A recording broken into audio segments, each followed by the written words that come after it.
Era el año 1946 y Fuad Safar estaba de rodillas en el barro. No en el barro de una tormenta reciente, en el barro de 10.000 años, en el sedimento oscuro y compactado que se había ido acumulando capa sobre capa, siglo sobre siglo, civilización sobre civilización, hasta formar una colina artificial de 18 metros de altura en medio del desierto iraquí que los lugareños llamaban Tel Abu Shahrain. Safar era arqueólogo. Había sido entrenado en El Cairo y en Chicago. Sabía leer el suelo como otros hombres leen un libro.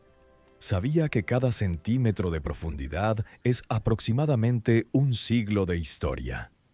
Y mientras avanzaba hacia abajo, centímetro a centímetro, con una brocha de pelo suave que había traído expresamente para este trabajo, y entendía que estaba haciendo algo que ningún ser humano moderno había hecho antes: tocar el suelo original de Mesopotamia. El equipo llevaba 3 semanas excavando. Habían encontrado 18 niveles distintos de ocupación humana superpuestos, uno encima del otro, como las páginas de un libro escrito al revés. Cada nivel era una ciudad, cada ciudad era una era, y cada era era más antigua, más extraña, más alejada de todo lo que el mundo académico de 1946 consideraba posible en términos de antigüedad humana organizada. Cuando Safar llegó al nivel 18, el más profundo, el que ya no tenía nada debajo salvo arena virgen y roca madre, encontró algo que lo dejó inmóvil durante varios minutos. Encontró una estructura perfecta, no los restos de una estructura, no las huellas de una estructura que había sido borrada por el tiempo. Una estructura con muros todavía en pie, con esquinas todavía definidas, con proporciones que eran claramente intencionales y que, lo comprendió al sacar la brújula, estaban orientadas a los 4 puntos cardinales con un error menor a un grado de arco. El templo más antiguo jamás descubierto por el ser humano moderno era también el más preciso, y alguien lo había construido en el año 5400 a.C. Eso significaba que este templo era anterior a la invención oficial de la escritura en unos 1900 años, anterior a las primeras ciudades sumerias reconocidas en unos 600 años, anterior, en términos de antigüedad, a prácticamente todo lo que la arqueología del siglo XX consideraba el inicio de la civilización humana. Safar se quedó de rodillas en ese suelo durante un tiempo que sus notas de campo no registran con precisión. De luego escribió en su diario de excavación, con una caligrafía que sus colegas describirían más tarde como sorprendentemente firme dadas las circunstancias. Hemos llegado al principio, y el principio no tiene el aspecto que esperábamos. El lugar que Safar estaba excavando tiene un nombre en los textos cuneiformes sumerios. Un nombre que aparece en miles de tablillas catalogadas. Un nombre que los propios sumerios, 3000 años después de que ese primer templo fuera construido, seguían usando como sinónimo de el origen de todo. Ese nombre era Eridu, y los textos sumerios no dejan ninguna ambigüedad sobre lo que ocurrió en Eridu al principio de los tiempos. Los textos dicen que fue exactamente ahí, en ese punto del suelo del sur de Mesopotamia, donde los Anunnaki tocaron tierra por primera vez, donde descendieron, o es donde construyeron su primera morada en un planeta que, según esos mismos textos, encontraron cubierto de aguas, pantanos y caos sin forma. La pregunta que nadie ha respondido de forma satisfactoria es esta: ¿qué encontraron los Anunnaki cuando llegaron? Y la segunda pregunta, que es inseparable de la primera: ¿por qué alguien se tomó la molestia de escribirlo? El término Anunnaki aparece en la literatura cuneiforme sumeria y acadia, con una frecuencia que no puede atribuirse a la devoción religiosa ordinaria. No es el nombre de un dios, es la designación colectiva de un grupo, una categoría. En los textos más antiguos, los del período sumerio clásico, entre el 2900 y el 2350 a.C., el término se escribe como una combinación de 3 signos cuneiformes que los filólogos transcriben como Anun.naki.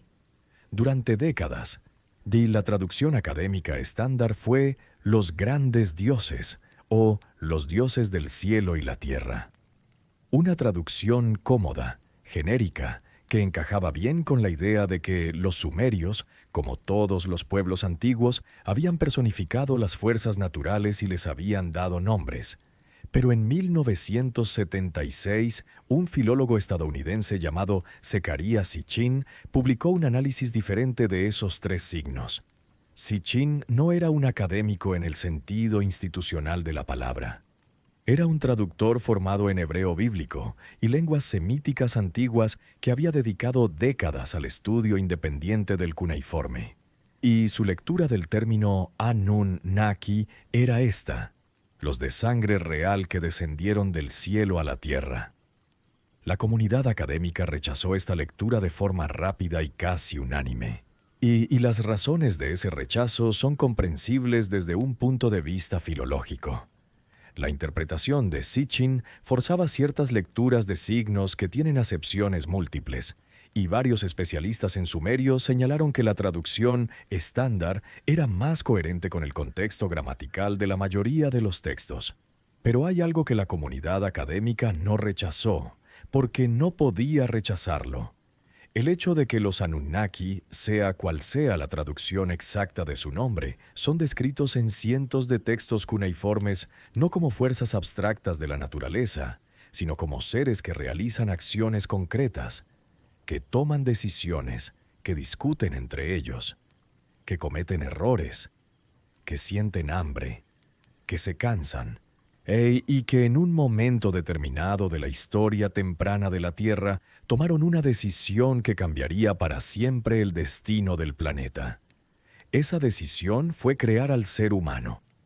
Pero antes de llegar a ese momento, hay que entender qué encontraron cuando llegaron. Porque lo que los textos describen como el estado de la Tierra en el momento de la llegada de los Anunnaki no es el paraíso que uno esperaría de una mitología de creación. No es un jardín. No es un mundo lleno de luz y abundancia esperando a ser habitado.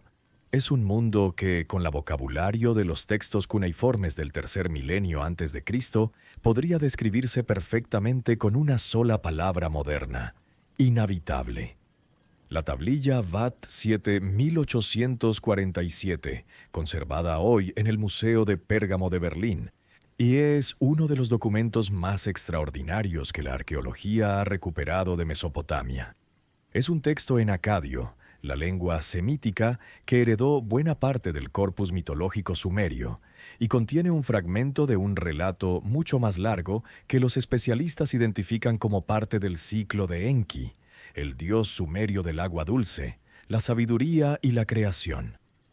En ese fragmento, Enki describe en primera persona lo que encontró cuando llegó a la Tierra por primera vez. La descripción es tan específica, tan técnica, tan alejada del lenguaje poético que uno esperaría de un texto religioso antiguo, que varios filólogos del siglo XX la tradujeron con cierta incomodidad, como si no supieran del todo cómo clasificarla. Enki dice que encontró la tierra cubierta de aguas estancadas, que no había caminos, que no había canales, que el Éufrates y el Tigris corrían sin control, inundando en cada estación lluviosa vastas extensiones de terreno que luego quedaban anegadas de barro infértil cuando las aguas retrocedían. Que el sur de Mesopotamia, que hoy conocemos como la región histórica de Sumer, era en ese momento una marisma gigantesca, pantanosa, inhóspita, llena de juncos y cieno, sin ninguna estructura que permitiera el asentamiento permanente de ningún tipo de ser vivo organizado. Y luego Enki describe, paso a paso, cómo diseñó el sistema para cambiar eso. Diseñó canales de drenaje, diseñó diques, diseñó sistemas de irrigación que capturaban el agua de los ríos durante las crecidas y la distribuían de forma controlada hacia tierras que de otro modo serían estériles en la estación seca. Diseñó la infraestructura que haría posible la vida organizada en el sur de Mesopotamia. Y los geólogos que han estudiado los estratos sedimentarios bajo los niveles más antiguos de Eridu, de Ur, de Uruk, han encontrado algo sorprendente. Bajo esos niveles, exactamente donde los textos sitúan el paisaje previo a la llegada de los Anunnaki, hay una capa espesa, uniforme y extensa de sedimentos aluviales. El registro del suelo, el registro geológico físico, real y medible, coincide con la descripción textual de un territorio dominado por inundaciones periódicas y zonas pantanosas. No es un argumento de que los dioses sumerios eran reales, pero sí es un argumento de que quien escribió esos textos estaba describiendo algo que había ocurrido, que la descripción no es metáfora, y que la geografía que se narra en las tablillas cuneiformes corresponde a una geografía que existió, lo cual lleva a una pregunta que incomoda a los historiadores convencionales. ¿Cómo sabían los sumerios del tercer milenio antes de Cristo cómo era su tierra 4 o 5 mil años antes de que ellos mismos existieran como civilización? ¿De dónde viene ese conocimiento? La respuesta que dan los propios textos sumerios es tan simple como perturbadora. Viene de los que llegaron antes. El Enuma Elish es el poema babilónico de la creación. Está escrito en 7 tablillas de arcilla y fue descubierto entre las ruinas de la biblioteca del rey asirio Asurbanipal en Nínive, en lo que hoy es el norte de Irak, por el arqueólogo Austen Henry Layard en 1849. Layard no entendió en ese momento lo que había encontrado, y las tablillas viajaron a Londres, al British Museum, donde permanecieron catalogadas pero sin traducir durante más de 20 años. Fue un joven asiriólogo autodidacta llamado George Smith quien las descifró en 1872. Y cuando llegó a las tablillas que describían el diluvio, un diluvio enviado por los dioses para exterminar a la humanidad, narrado con detalles que coincidían punto por punto con el diluvio del Génesis bíblico. Smith, según cuentan los testigos presenciales, se levantó de la mesa del museo, empezó a caminar de un lado a otro y comenzó a desvestirse. Era un victoriano de mediana edad en el British Museum. No se desvestía en público.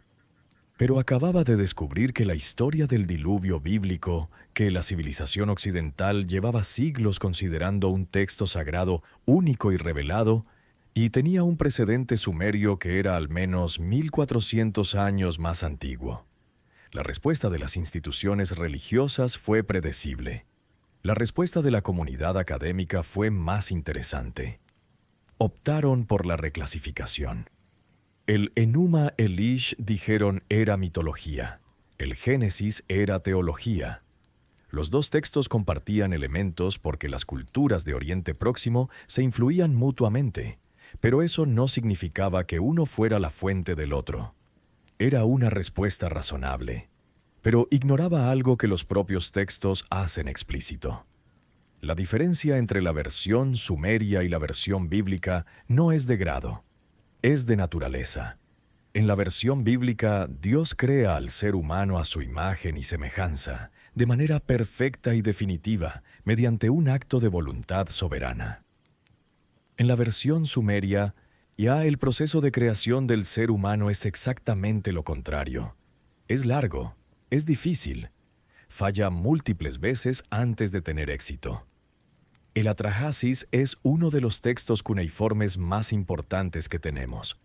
La tablilla principal, catalogada como BM 78941 en el British Museum, data del período paleobabilónico, aproximadamente del 1700 a.C., pero los especialistas coinciden en que el mito que relata es mucho más antiguo, con raíces que se remontan al período sumerio, es decir, al menos al 2500 a.C. El Atrahasis narra 3 grandes eventos: la rebelión de los dioses menores, la creación del ser humano y el diluvio.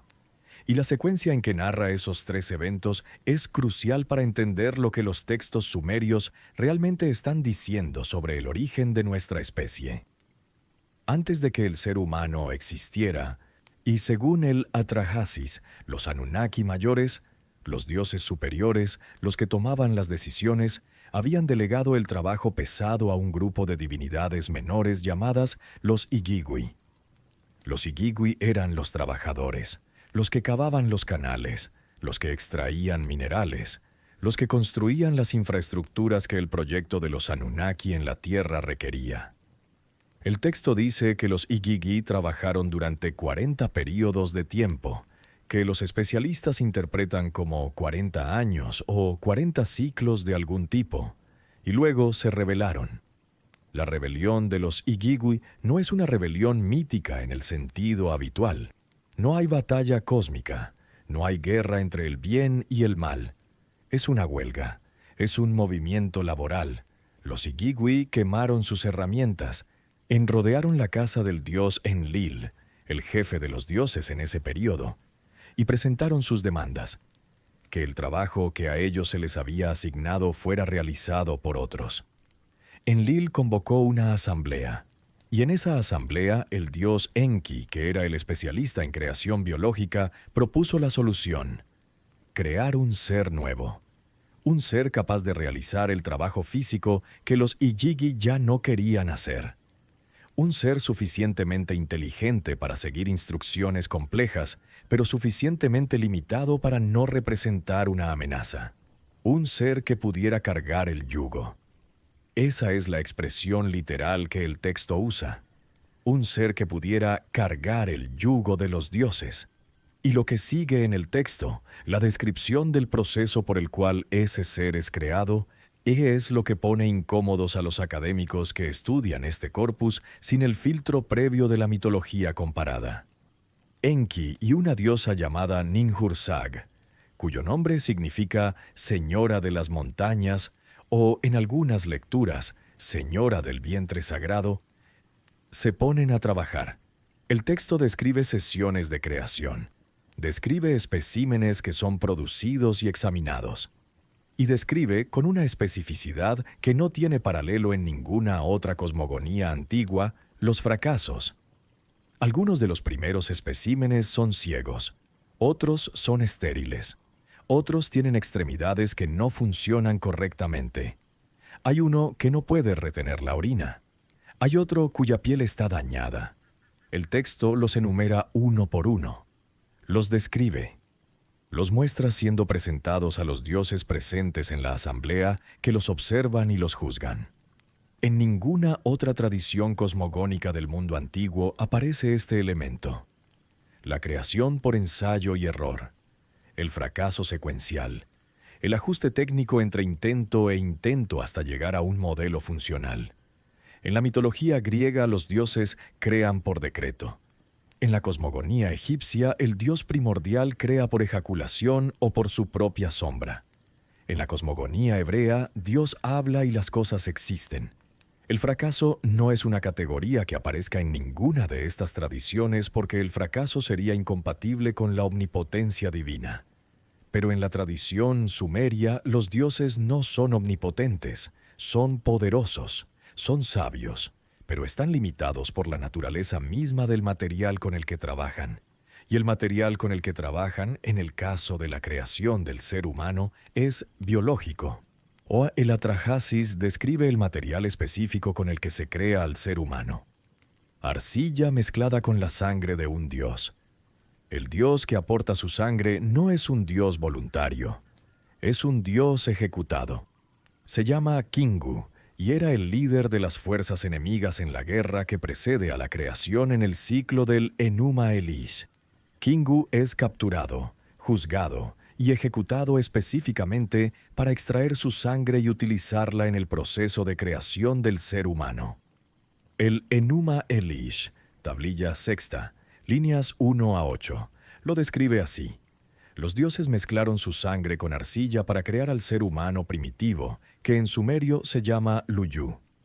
La interpretación académica estándar de este pasaje es que se trata de una metáfora de la chispa divina que habita en el ser humano. Que la sangre del dios es una imagen poética para explicar por qué los humanos tienen algo que los distingue del resto de los animales. Es una interpretación posible.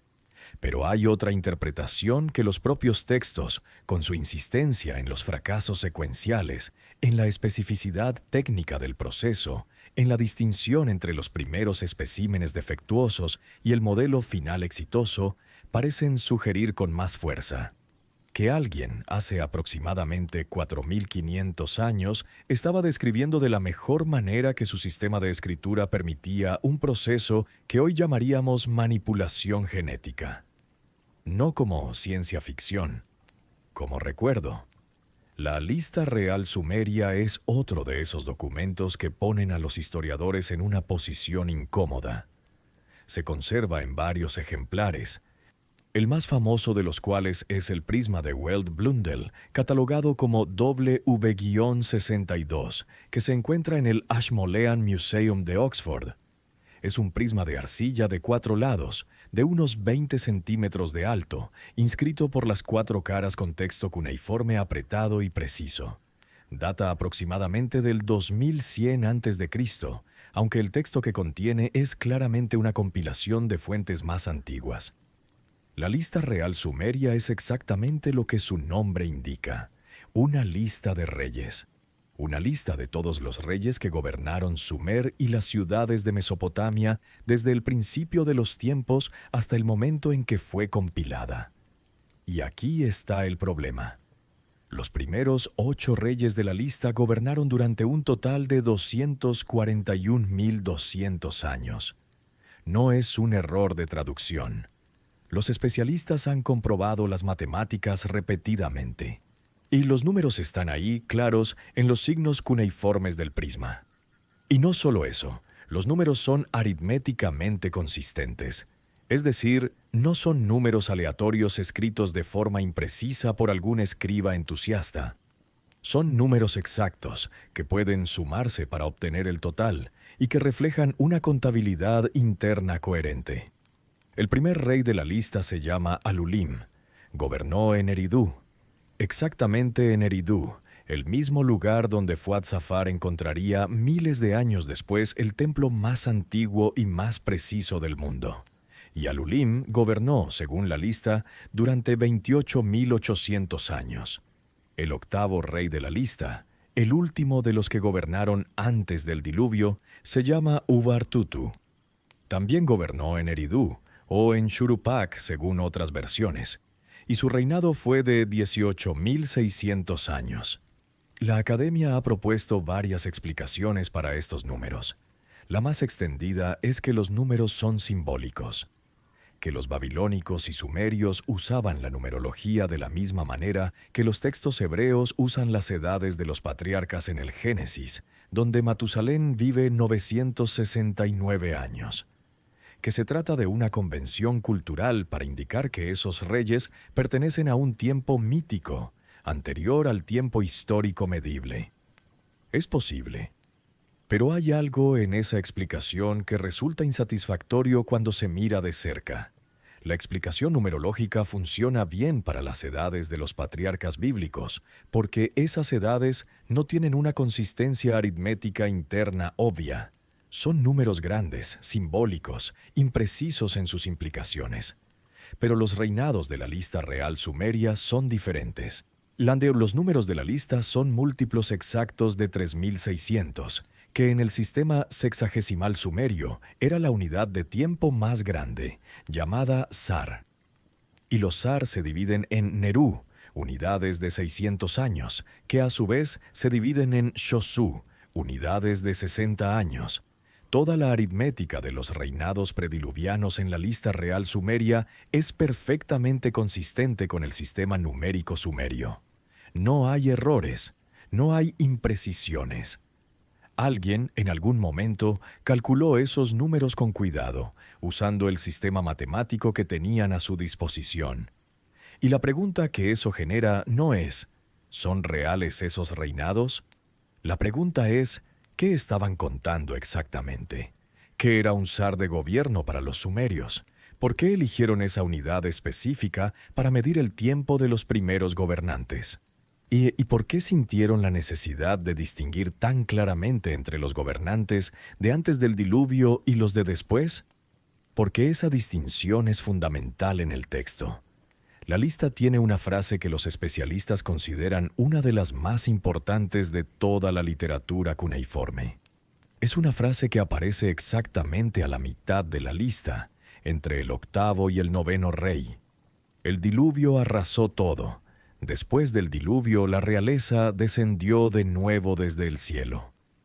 La realeza descendió de nuevo desde el cielo, no de nuevo desde las montañas, no de nuevo desde el exilio, desde el cielo. ¿Qué significa eso?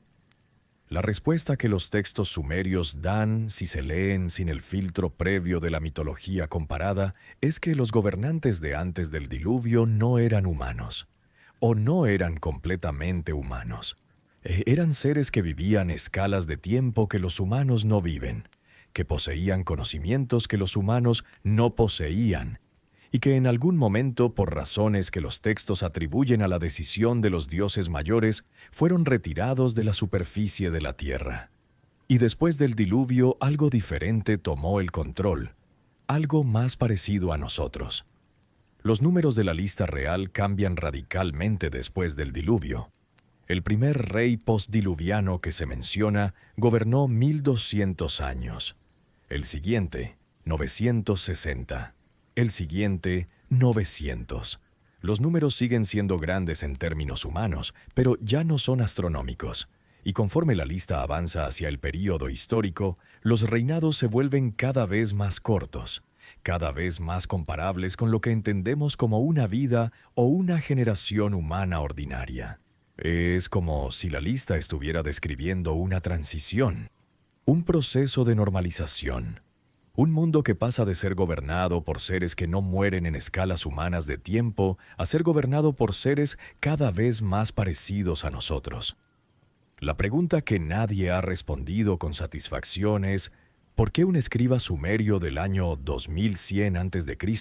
habría inventado eso? ¿Qué función narrativa cumplen los 8 reyes prediluvianos con sus reinados de decenas de miles de años? ¿Qué ventaja política, religiosa o social obtenía el poder establecido sumerio afirmando que sus predecesores eran seres que vivían 150 veces más que cualquier humano? Ninguna que sea obvia. Las listas reales de otras civilizaciones antiguas, Egipto, China, Mesopotamia posterior, exageran los reinados de los primeros gobernantes para dotarlos de autoridad y legitimidad divina. Pero esas exageraciones son proporcionales. Un faraón mítico que vivió 500 años es una exageración razonable de una vida humana excepcional. Un rey que gobernó 28.800 años no es una exageración, es una categoría diferente. Hay un sello cilíndrico en el Museo de Berlín que tiene el número de catálogo VA243 y que fue grabado hace aproximadamente 4.500 años. Es un objeto pequeño. Tiene menos de 4 centímetros de altura y algo más de 2 centímetros de diámetro. Está hecho de piedra calcárea blanca. Y cuando se hace rodar sobre arcilla húmeda, deja impresa una imagen que los arqueólogos tardaron varias décadas en mirar de frente. En el centro de esa imagen hay un disco grande, radiante, y con extensiones en forma de rayos o de llamas hacia afuera. Rodeando ese disco central hay 11 círculos de diferentes tamaños. Durante décadas, la interpretación académica estándar fue que se trataba de una imagen decorativa o de una representación abstracta de algún concepto religioso sumerio. Los círculos eran flores, o estrellas, o símbolos de deidades, pero en ningún caso un sistema solar. La razón de esa cautela interpretativa es comprensible. Los sumerios no tenían telescopios. No podían ver más allá de lo que el ojo humano permite. Y desde la Tierra, a simple vista, el sistema solar no se ve como un disco central rodeado de 11 círculos. Se ve como una colección de puntos luminosos en el cielo que se mueven de maneras complejas que requieren observación sistemática durante generaciones para entender. Pero en la década de 1970, y Zecharia Sitchin propuso otra lectura del sello VA243. Según Sitchin, el disco central del sello es el Sol, y los 11 círculos que lo rodean son los planetas del sistema solar, incluyendo uno que él llamó Nibiru y que identificaba como un planeta desconocido en órbita muy elíptica. La parte del análisis de Sitchin que generó más controversia no fue Nibiru. Fue la observación de que el número y el tamaño relativo de los círculos en el sello VA243 corresponden de forma aproximada al número y tamaño relativo de los planetas del sistema solar, tal y como los conocemos hoy, incluyendo los planetas exteriores que no fueron descubiertos por la astronomía occidental hasta el siglo XIX. Urano fue descubierto en 1781 por William Herschel. Neptuno fue descubierto en 1846. Plutón fue descubierto en 1930. Si el sello VA243 representa el sistema solar con 11 cuerpos orbitando el Sol, y 4 de esos cuerpos son los planetas exteriores que la humanidad no descubrió hasta los siglos XVIII, XIX y XX, la pregunta que surge es inevitablemente incómoda. ¿Cómo lo sabían? La respuesta académica estándar tiene varios componentes. Primero, que la interpretación del sello como sistema solar es forzada, que los círculos son de hecho símbolos astronómicos, pero no representaciones de planetas en el sentido moderno. Segundo, que incluso si el sello muestra algo parecido a un sistema solar, el número de círculos no coincide exactamente con el número de planetas que conocemos. Tercero, que la coincidencia podría ser exactamente eso, una coincidencia, ya que el ojo humano tiende a encontrar patrones donde no los hay. Todas estas objeciones son válidas. Ninguna de ellas es definitiva, porque hay algo que la academia no niega.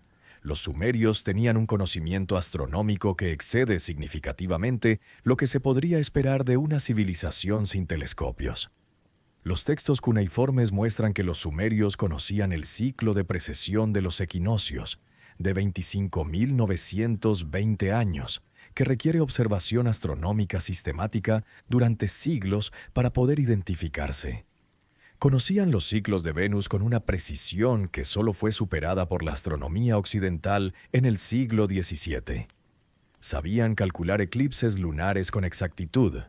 Y, lo que es más perturbador, organizaban su sistema numérico, el sistema sexagesimal, en torno a un número que coincide exactamente con la duración en años del ciclo de precesión, 25.920, que es múltiplo exacto de 60, o la base de su sistema. ¿Fue el sistema sexagesimal diseñado teniendo en cuenta el ciclo de precesión? ¿O es otra coincidencia? Los académicos dicen que es una coincidencia, pero las coincidencias se acumulan. Eridu, la ciudad más antigua del mundo, confirmada arqueológicamente, con niveles de ocupación datados en el 5400 a.C., coincide con el lugar exacto que los textos sumerios señalan como el primer asentamiento de los Anunnaki en la Tierra. El estado del territorio que esos textos describen cuando llegaron los Anunnaki coincide con el estado geológico real del sur de Mesopotamia en esa época, confirmado por estratigrafía sedimentaria. El relato de la creación del ser humano por ensayo y error, con especímenes defectuosos y ajustes técnicos sucesivos, no tiene paralelo en ninguna otra tradición cosmogónica antigua.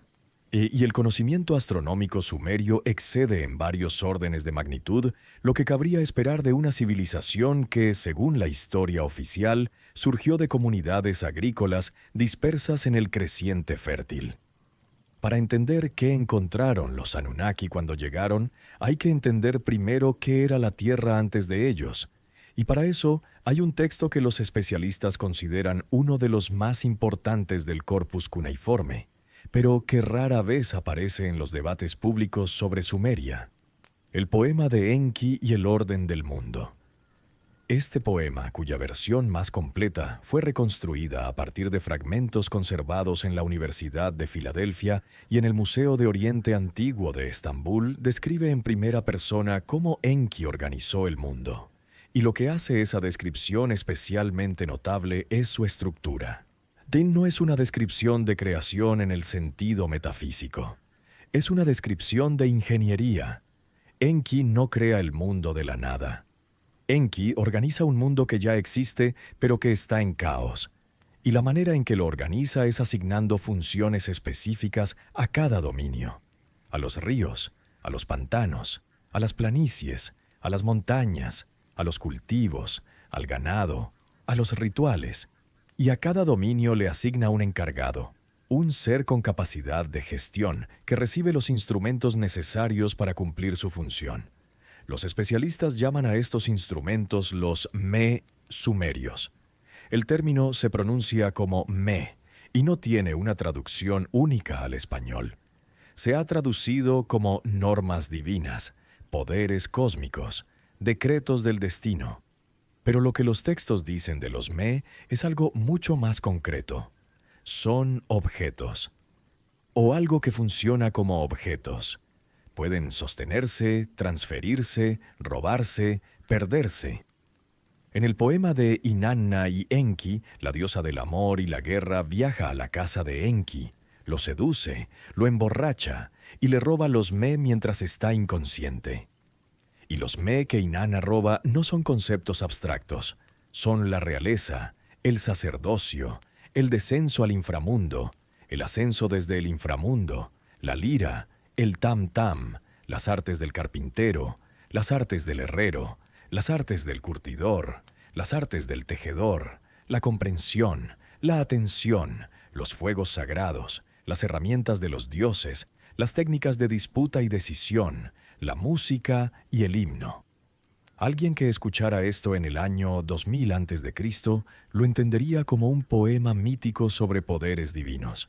Era alguien que lo escuchara con los oídos del siglo XXI podría entenderlo de otra manera, como una descripción de tecnología, de conocimiento aplicado, de las instrucciones necesarias para construir una civilización. Y la pregunta que eso abre es la siguiente: ¿y si los Me no eran un mito? ¿Y si los Me eran exactamente lo que los textos dicen que son? Cosas reales que se podían tener o no tener, que se podían enseñar o robar, y que determinaban la capacidad de una ciudad, de un pueblo, de una civilización para funcionar como tal. ¿Y si la entrega de los Me era la descripción sumeria de una transferencia de conocimiento tecnológico? Esta es la lectura que los académicos convencionales rechazan con más vehemencia, porque tiene implicaciones que van más allá de la arqueología y la filología. Implica que los sumerios no inventaron su civilización, implica que la recibieron, y sin embargo los propios sumerios nunca afirmaron haberla inventado. En ninguna tablilla cuneiforme catalogada existe un texto que diga «nosotros, los sumerios, desarrollamos la escritura», o «nosotros inventamos la rueda», o «nosotros diseñamos el sistema de irrigación». Esos textos no existen porque los sumerios no pensaban en esos términos. Lo que sí existe, en cambio, en cientos de tablillas es la afirmación exactamente opuesta: que todo lo que sabían les fue dado, por los Anunnaki, específicamente. Si estás escuchando esta historia, suscríbete si no lo has hecho, y cuéntame en los comentarios desde dónde estás viendo y qué hora es ahí. Me encanta ver la comunidad dispersa por distintas zonas horarias, todas explorando juntos estos misterios. El poema de Gilgamesh es probablemente el texto literario más antiguo que conocemos. La versión más completa, la que fue descubierta también en la biblioteca de Asurbanipal en Nínive, está escrita en 12 tablillas y data del siglo VII a.C., aunque el texto en sí mismo es mucho más antiguo. Sus raíces se remontan al período sumerio temprano, alrededor del 2100 a.C. Gilgamesh era, según los textos, rey de Uruk. La lista real sumeria lo menciona como el quinto rey de la primera dinastía de Uruk después del diluvio y le atribuye un reinado de 126 años. Era, según el texto que lleva su nombre, 2/3 Dios y 1/3 humano. Una afirmación que los académicos interpretan como una hipérbole sobre su naturaleza heroica y excepcional. Pero el poema de Gilgamesh contiene algo que va mucho más allá de las aventuras de un héroe semidivino. Contiene la descripción más detallada que tenemos de lo que los textos sumerios llaman la búsqueda de la inmortalidad. Gilgamesh, aterrorizado por la muerte de su amigo Enkidu, sale a buscar la inmortalidad.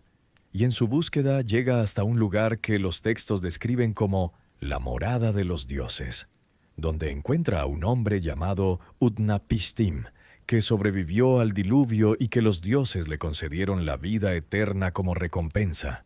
Utnapishtim le dice a Gilgamesh que existe una planta en el fondo del mar que restaura la juventud. Gilgamesh bucea hasta el fondo, la encuentra, la arranca, y en el camino de vuelta, mientras descansa junto a una fuente de agua fresca, una serpiente emerge del agua, huele la planta, la roba y desaparece en las profundidades. Este episodio ha sido interpretado de innumerables maneras, como alegoría de la mortalidad inevitable, como mito etiológico sobre por qué las serpientes mudan la piel, símbolo de renovación, como variante de la narrativa bíblica de la serpiente en el jardín del Edén. Pero hay otra lectura posible, más literal. La planta que restaura la juventud existe. Es real dentro de la narrativa. Gilgamesh la encuentra, la pierde. Y lo que eso significa no es que la inmortalidad sea imposible para los humanos en abstracto, sino que en un momento concreto de la historia, la inmortalidad, o algo funcionalmente equivalente a ella, estuvo al alcance de la mano y fue arrebatada. ¿Por una serpiente? Tal vez. O tal vez la serpiente, y uno de los símbolos más constantes en la iconografía de los Anunnaki, aparece enrollada en el caduceo de Enki, en los bastones de los sacerdotes, en la columna de Ningishzida. Es la clave de otra interpretación. La serpiente en la mitología sumeria no es el símbolo del mal, es el símbolo del conocimiento que da vida. Ningishzida, uno de los hijos de Enki, cuyo nombre significa Señor del Árbol Bello, está asociado con la serpiente y con las profundidades de la tierra. Es el guardián del umbral entre el mundo de los vivos y el mundo de los muertos. Y en algunas tradiciones antiguas es también el que enseña a los humanos las artes de la curación. El caduceo de Hermes, con sus dos serpientes entrelazadas alrededor de un báculo alado, que hoy es el símbolo de la medicina occidental, o el que tiene un precursor directo en el báculo de Ningishzida sumerio.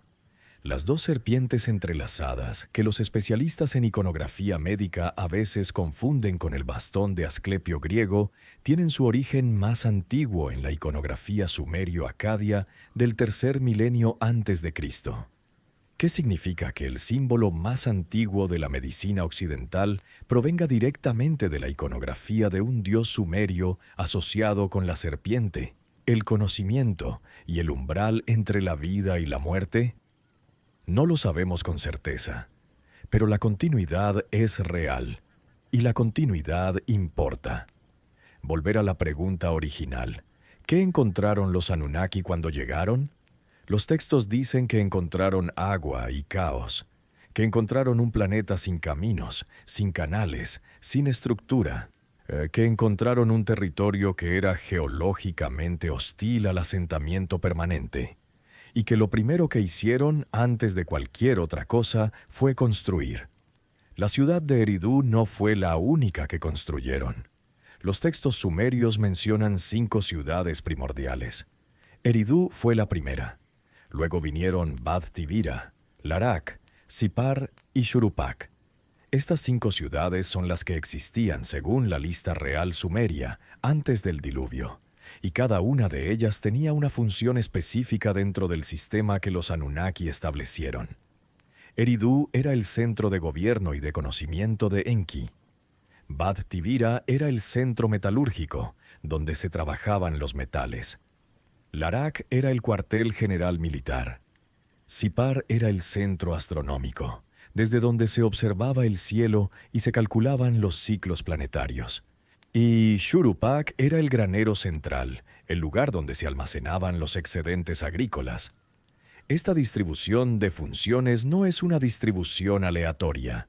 Es una distribución que tiene la lógica de un sistema planificado, de una colonia en el sentido más preciso de la palabra. Un conjunto de establecimientos distribuidos de forma estratégica en un territorio para explotar sus recursos de manera eficiente. La arqueología ha confirmado que 4 de esas 5 ciudades existen como sitios reales. Tel Abu Shahrain es Eridu. Tel el Mukayyar es Ur, en la proximidad de donde los textos sitúan Bad Tibira. Tel Wilaya es identificada tentativamente con Larak. Abu Jabaj es Sipar. Fara es Shurupak. Todos estos yacimientos tienen niveles de ocupación que se remontan al menos al quinto milenio antes de Cristo, y todos muestran, en sus niveles más antiguos, evidencias de una organización que los arqueólogos encuentran desconcertante para su época. Sistemas de almacenamiento centralizado, divisiones funcionales del espacio, evidencias de especialización laboral. No son aldeas que crecieron orgánicamente, son instalaciones planificadas. ¿Quién las planeó? La pregunta sobre quiénes eran los Anunnaki ha generado en los últimos 50 años una industria paralela de especulación que va desde la teoría del paleocontacto extraterrestre, popularizada por Sitchin y sus seguidores, hasta interpretaciones más conservadoras que los identifican con una élite sacerdotal o política que usó el lenguaje de los dioses para legitimar su autoridad. Ninguna de estas interpretaciones es completamente satisfactoria. Hoy la teoría extraterrestre tiene el problema de que no hay evidencia física directa de visitas extraterrestres.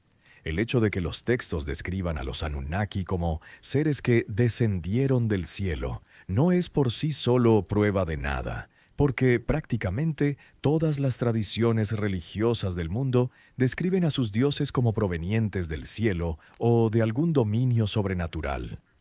La procedencia celeste es una característica universal de la divinidad, no una pista de oriundez astronómica. Pero la interpretación convencional, la de que los Anunnaki son simplemente los dioses sumerios, figuras religiosas creadas por la mente humana para explicar fenómenos naturales, tiene un problema diferente y más serio. No explica por qué esos dioses son descritos con tanta frecuencia en términos operacionales, técnicos, prácticos. Los dioses griegos, cuando intervienen en los asuntos humanos, lo hacen mediante prodigios, milagros, transformaciones mágicas. Los dioses sumerios, cuando intervienen en los asuntos humanos, lo hacen mediante instrucciones técnicas.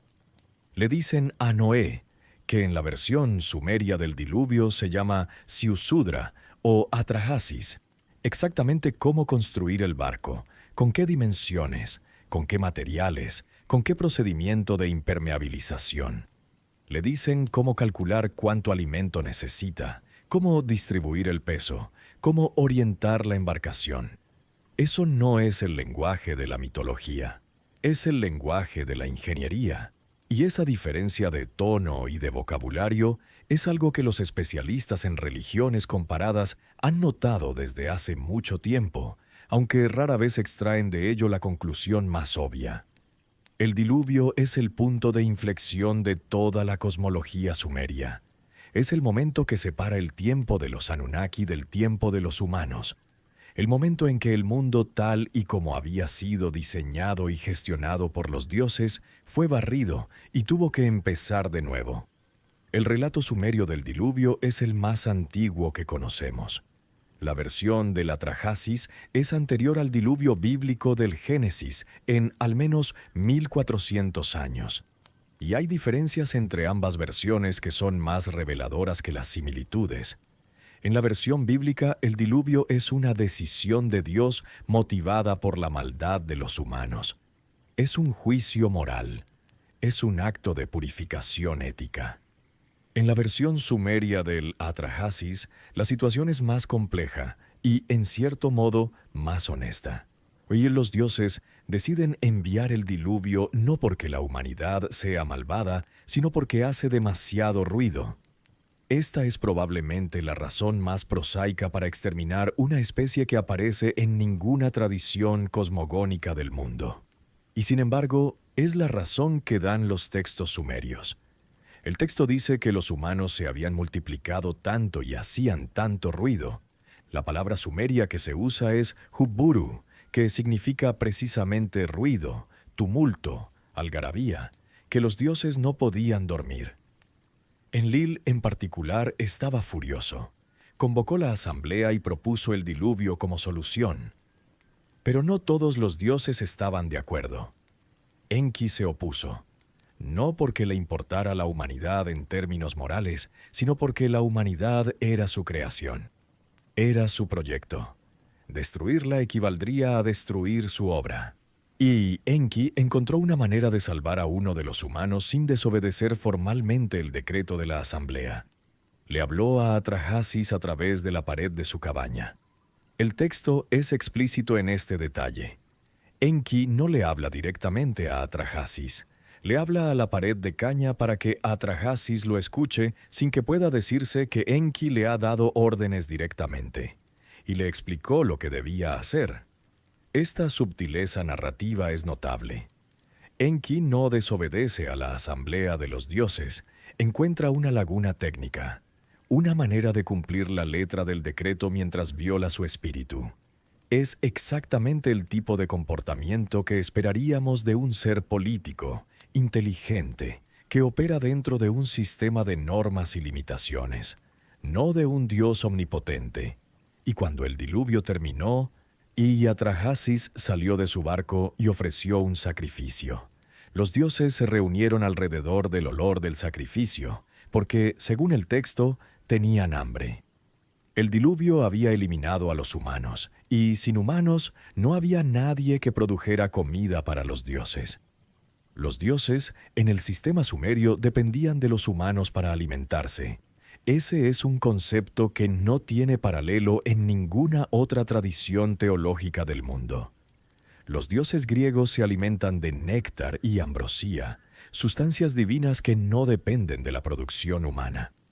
El dios bíblico no necesita comer. Los dioses egipcios reciben ofrendas, pero no se presentan como dependientes de ellas para su supervivencia. Solo en Sumeria los dioses tienen hambre cuando no hay humanos que produzcan comida para ellos. ¿Por qué? Una respuesta posible, dentro del marco de la mitología comparada estándar, es que esta característica refleja la estructura de la sociedad sumeria, donde los templos y sus dioses eran los principales receptores de excedentes agrícolas, y donde la idea de que los dioses necesitan ser alimentados reflejaba la realidad económica de una clase sacerdotal que dependía de las ofrendas para su sustento. Esa es una respuesta razonable. Pero hay otra respuesta posible, más literal, que los textos describen seres que efectivamente necesitaban ser alimentados, que tenían metabolismos, que no eran entidades espirituales puras, sino algo con una naturaleza más material, más corpórea, algo que, cuando estaban en la tierra, comía.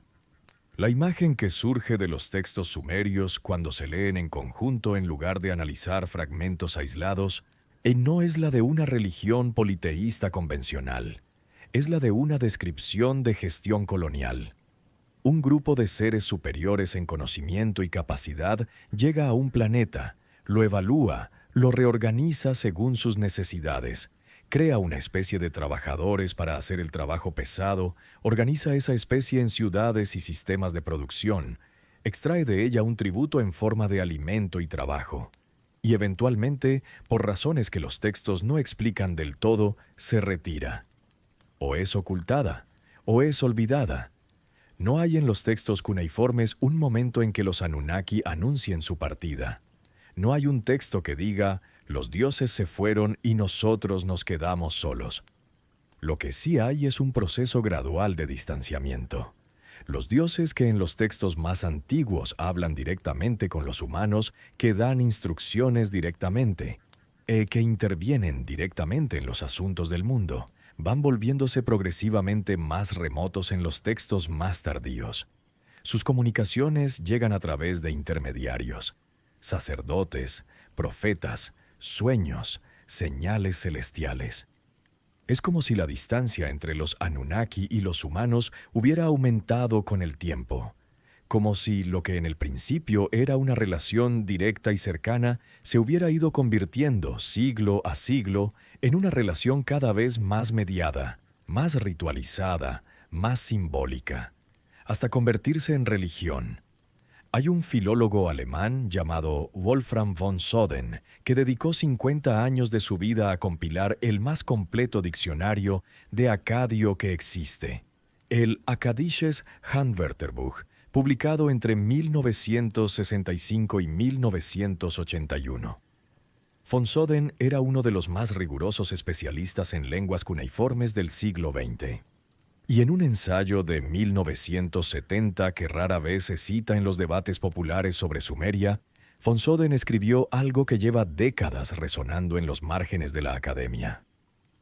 Los textos sumerios y acadios describen un sistema del mundo que es internamente consistente, técnicamente específico y cronológicamente detallado de una manera que no tiene paralelo en ninguna otra tradición mitológica antigua. Si encontráramos textos equivalentes en cualquier otra cultura, nuestra primera hipótesis sería que se trata de crónicas históricas, no de literatura religiosa. El hecho de que los clasifiquemos como mitología dice más sobre nuestros prejuicios interpretativos que sobre el contenido de los textos. Von Soden no estaba afirmando que los Anunnaki fueran reales. Y estaba señalando que el marco interpretativo que usamos para leer los textos sumerios determina de antemano lo que podemos encontrar en ellos. Si clasificas el texto antes de leerlo, nunca te sorprenderá. El período Uruk, que abarca aproximadamente del 4000 al 3100 a.C., es el período que los arqueólogos identifican como el origen de la civilización urbana en Mesopotamia. Es cuando aparecen las primeras ciudades de verdad. No aldeas grandes, sino asentamientos planificados con miles de habitantes, con especialización laboral, con sistemas de administración centralizada, con monumentos públicos. Y la velocidad a la que esto ocurre es lo que hace que varios arqueólogos hablen de una revolución urbana en lugar de una evolución gradual. En el espacio de unos 400 años, entre el 3500 y el 3100 a.C., y el sur de Mesopotamia pasó de tener aldeas agrícolas dispersas con algunos centenares de habitantes a tener ciudades como Uruk, con una población estimada de 50.000 personas. 50.000 personas en una sola ciudad en el año 3100 a.C. Para poner eso en perspectiva, en ese momento la mayor aglomeración humana en Europa era probablemente una aldea de unos pocos miles de habitantes en las riberas del Danubio. ¿De dónde vino esa capacidad organizativa? ¿De dónde vino el conocimiento necesario para gestionar una ciudad de 50.000 personas? Los sistemas de saneamiento, el almacenamiento de alimentos, la distribución de recursos, la resolución de conflictos a escala urbana. La historia oficial dice que vino de la experiencia acumulada durante siglos de agricultores que aprendieron gradualmente a vivir juntos en comunidades cada vez más grandes. Los textos sumerios dicen que vino de los Me. En el año 3200 a.C., en la ciudad de Uruk, un escriba anónimo inventó la escritura cuneiforme. O más exactamente, desarrolló el sistema de notación en tablillas de arcilla que conocemos como escritura cuneiforme, que evolucionó a partir de un sistema de fichas contables que los arqueólogos han encontrado en yacimientos de la región fechados varios siglos antes. Pero aquí hay algo que los manuales de historia rara vez mencionan.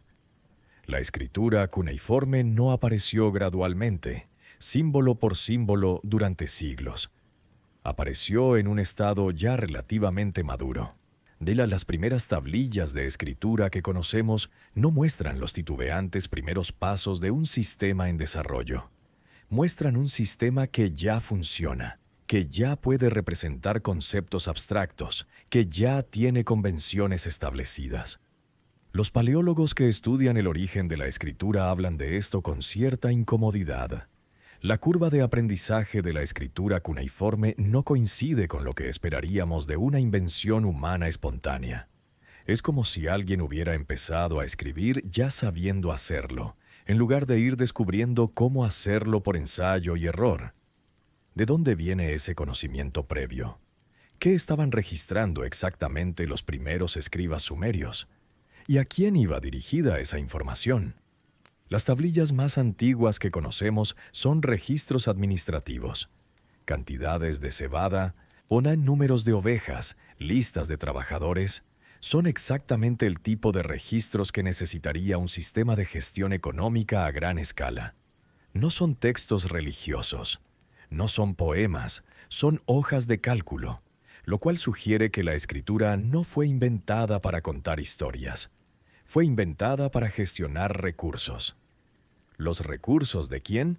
Los textos del período más tardío, cuando los humanos ya gobiernan y los Anunnaki han pasado a ser objetos de culto en lugar de presencias directas, hablan de los dioses con una mezcla de nostalgia y de miedo que resulta especialmente reveladora. La astronomía sumeria sigue siendo una de las áreas que más incomoda a los historiadores de la ciencia. No porque los sumerios no tuvieran razones para observar el cielo. Los tenían. Un sistema agrícola complejo depende del calendario, y un calendario preciso requiere astronomía. Eso explica que los sumerios observaran el sol y la luna con cuidado. Lo que no explica es que conocieran el período orbital exacto de Venus, de 583,92 días, con una precisión que la astronomía europea no alcanzaría hasta el siglo XVII.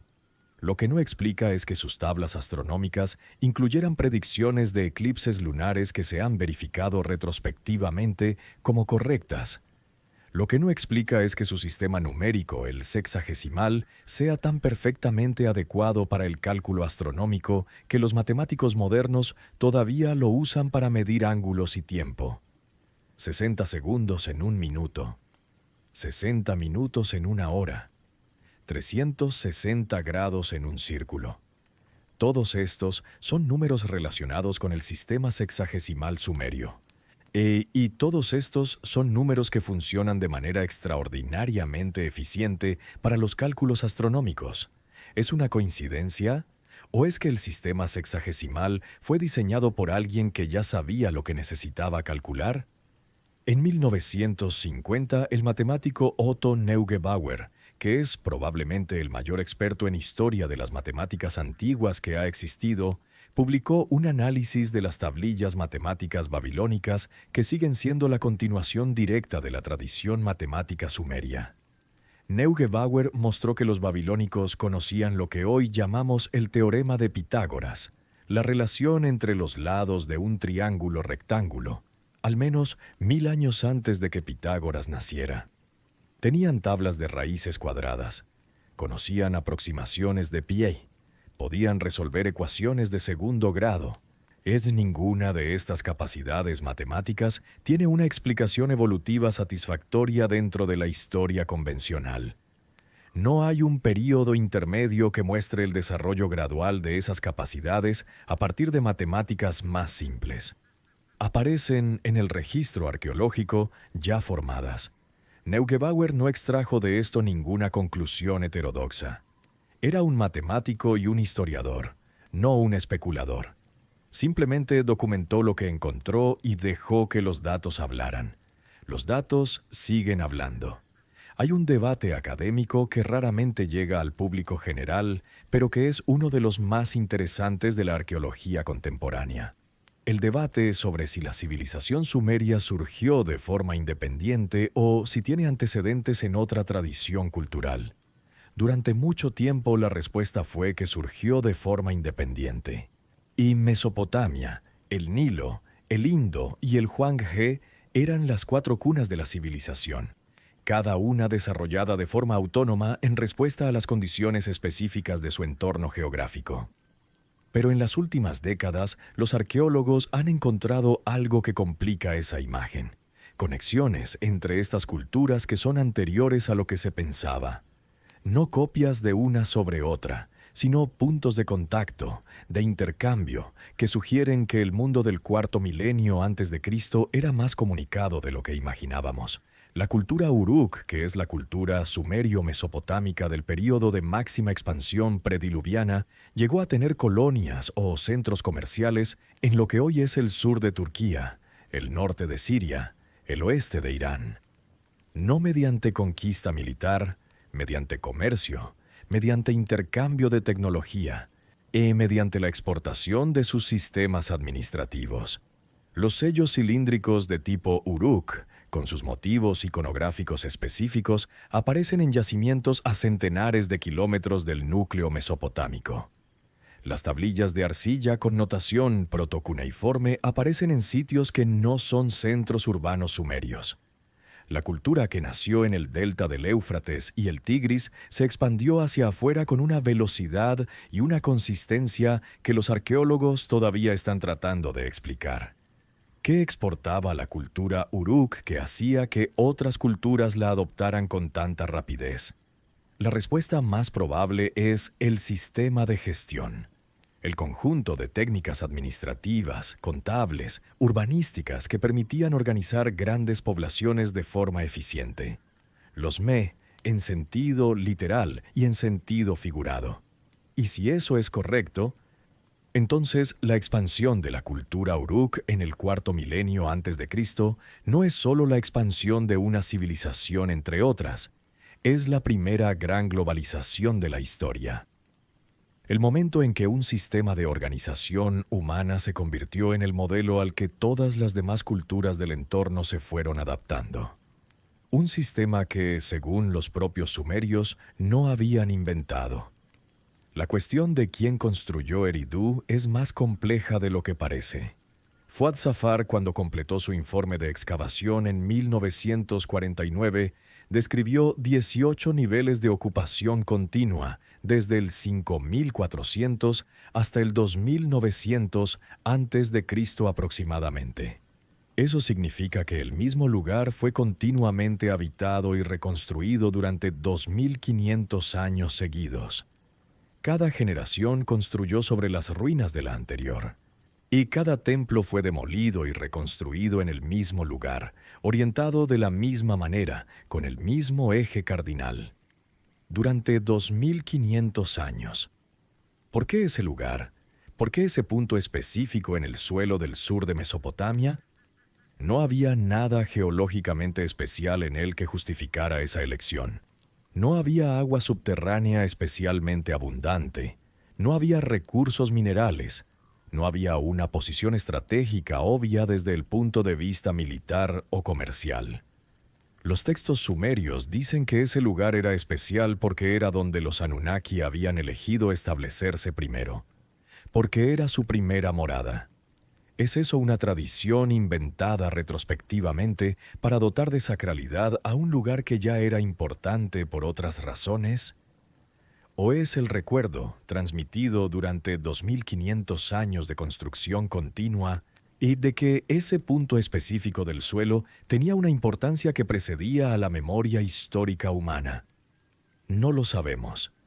Pero la continuidad de la ocupación en Eridu durante 2 milenios y medio, en un lugar sin ventajas geológicas obvias, es en sí misma un dato que pide una explicación. Los sumerios tenían una palabra para describir el conocimiento que había llegado desde antes del diluvio: Apkallu. Los Apkallu eran seres sabios, mitad humanos, mitad peces, o mitad humanos, mitad aves. Su iconografía en los sellos y en los relieves de los palacios asirios los muestra como figuras que llevan en una mano un cubo, probablemente un recipiente con agua sagrada, y en la otra un cono de pino, que los especialistas asocian con la purificación o la transmisión de conocimiento. Los textos dicen que hubo 7 Apkallu que vivieron antes del diluvio. Cada uno de ellos estuvo asociado con uno de los 7 reyes prediluvianos de la lista real. Cada Apkallu era el guardián del conocimiento divino durante el reinado de ese rey. Y cuando llegó el diluvio, el último de los reyes prediluvianos, Siusudra Atrahasis, fue salvado junto con el Apkallu de su era para que el conocimiento no se perdiera. Después del diluvio, los textos dicen que hubo nuevos Apkallu, pero ya no eran completamente no humanos. Los primeros 4 Apkallu postdiluvianos eran todavía mitad divinos. Los siguientes ya eran solo parcialmente divinos. Y los últimos eran directamente humanos que habían sido instruidos por los dioses. Es otra descripción de transición. De una era en que el conocimiento venía directamente de los Anunnaki a una era en que el conocimiento es mantenido por humanos especialmente formados. De una era de transmisión directa a una era de tradición, el sacerdocio como sustituto de la presencia divina. Hay un templo en la ciudad de Eridu que los arqueólogos llaman Templo 7. Es el 7º nivel de construcción desde abajo, construido aproximadamente en el 4500 a.C. Tiene una planta rectangular de unos 11 metros por 6. Tiene un nicho central donde se colocaba la imagen del dios. Tiene un altar frente al nicho. Tiene una entrada en el extremo opuesto al altar. Esta disposición, entrada, nave central, altar, nicho con imagen divina, es exactamente la disposición de las iglesias cristianas, y de las sinagogas, y de los templos griegos, y de los templos romanos. Y la disposición no cambió en 5500 años. ¿Por qué? ¿Por qué la arquitectura sagrada humana converge en esa misma planta, en culturas que no tienen contacto directo entre sí? La explicación convencional es que la disposición responde a necesidades funcionales universales. Crear un espacio de tránsito desde lo profano hasta lo sagrado, con un punto focal en el extremo donde se encuentra lo divino. Cualquier cultura que quisiera diseñar un espacio de culto llegaría a una solución similar. Es posible. También es posible que todas esas tradiciones arquitectónicas sagradas sean herederas, directa o indirectamente, de una tradición que comenzó en el templo más antiguo del mundo. En el nivel 18 de Tel Abu Shahrain, en el suelo que Fuad Safar tocó con su brocha en 1946 y que describió, y con su caligrafía sorprendentemente firme, como el principio de algo que no tenía el aspecto que él esperaba. El lingüista Noam Chomsky propuso en 1957 la idea de que la capacidad para el lenguaje es innata en los humanos. Que hay una gramática universal, una estructura subyacente que todos los lenguajes humanos comparten independientemente de la cultura en que se desarrollaron. La idea fue revolucionaria y sigue siendo controvertida. Pero hay algo que los lingüistas históricos, los que estudian la evolución de los lenguajes a través del tiempo, han observado y que raramente se discute fuera de su campo. El sumerio no tiene parientes. Todos los idiomas que conocemos pertenecen a familias lingüísticas. El español es una lengua romance, pariente del latín, que es una lengua itálica, pariente del griego y del sánscrito, y todos miembros de la gran familia indoeuropea. El árabe es una lengua semítica, pariente del hebreo y del acadio. El chino es parte de la familia sino-tibetana. Incluso las lenguas más aisladas del mundo, el vasco, el etrusco, el hurrita, tienen candidatos a parentesco lingüístico más o menos probados. El sumerio no tiene ninguno. No es una lengua indoeuropea, no es semítica, no es relacionable con ninguna otra familia lingüística conocida. Los especialistas la llaman un isoleito lingüístico, una lengua sin parientes vivos ni muertos conocidos. ¿Cómo es posible que una lengua hablada por millones de personas durante 3000 años no tenga ningún parentesco con ninguna otra lengua humana conocida? Y la explicación académica es que el sumerio simplemente es tan antiguo que sus parientes hipotéticos se perdieron antes de dejar rastro en el registro lingüístico. Que el sumerio es el sobreviviente de una familia de lenguas mucho más grande que desapareció sin dejar rastro. Es posible. Pero también es posible que el sumerio no tenga parientes porque no evolucionó de la misma manera que las otras lenguas humanas, que llegó al registro histórico ya formado, como la escritura, como las matemáticas, como el sistema sexagesimal, aparentemente completo desde el principio, sin los períodos de formación que esperaríamos encontrar, como si alguien hubiera traído el idioma desde otro lugar. Si esta historia te impactó, suscríbete y cuéntame en los comentarios desde dónde la estás viendo. Así seguimos explorando estos misterios juntos, y no en calma y con reflexión. El mayor enigma de Sumeria no es quiénes eran los Anunnaki. El mayor enigma de Sumeria es el olvido.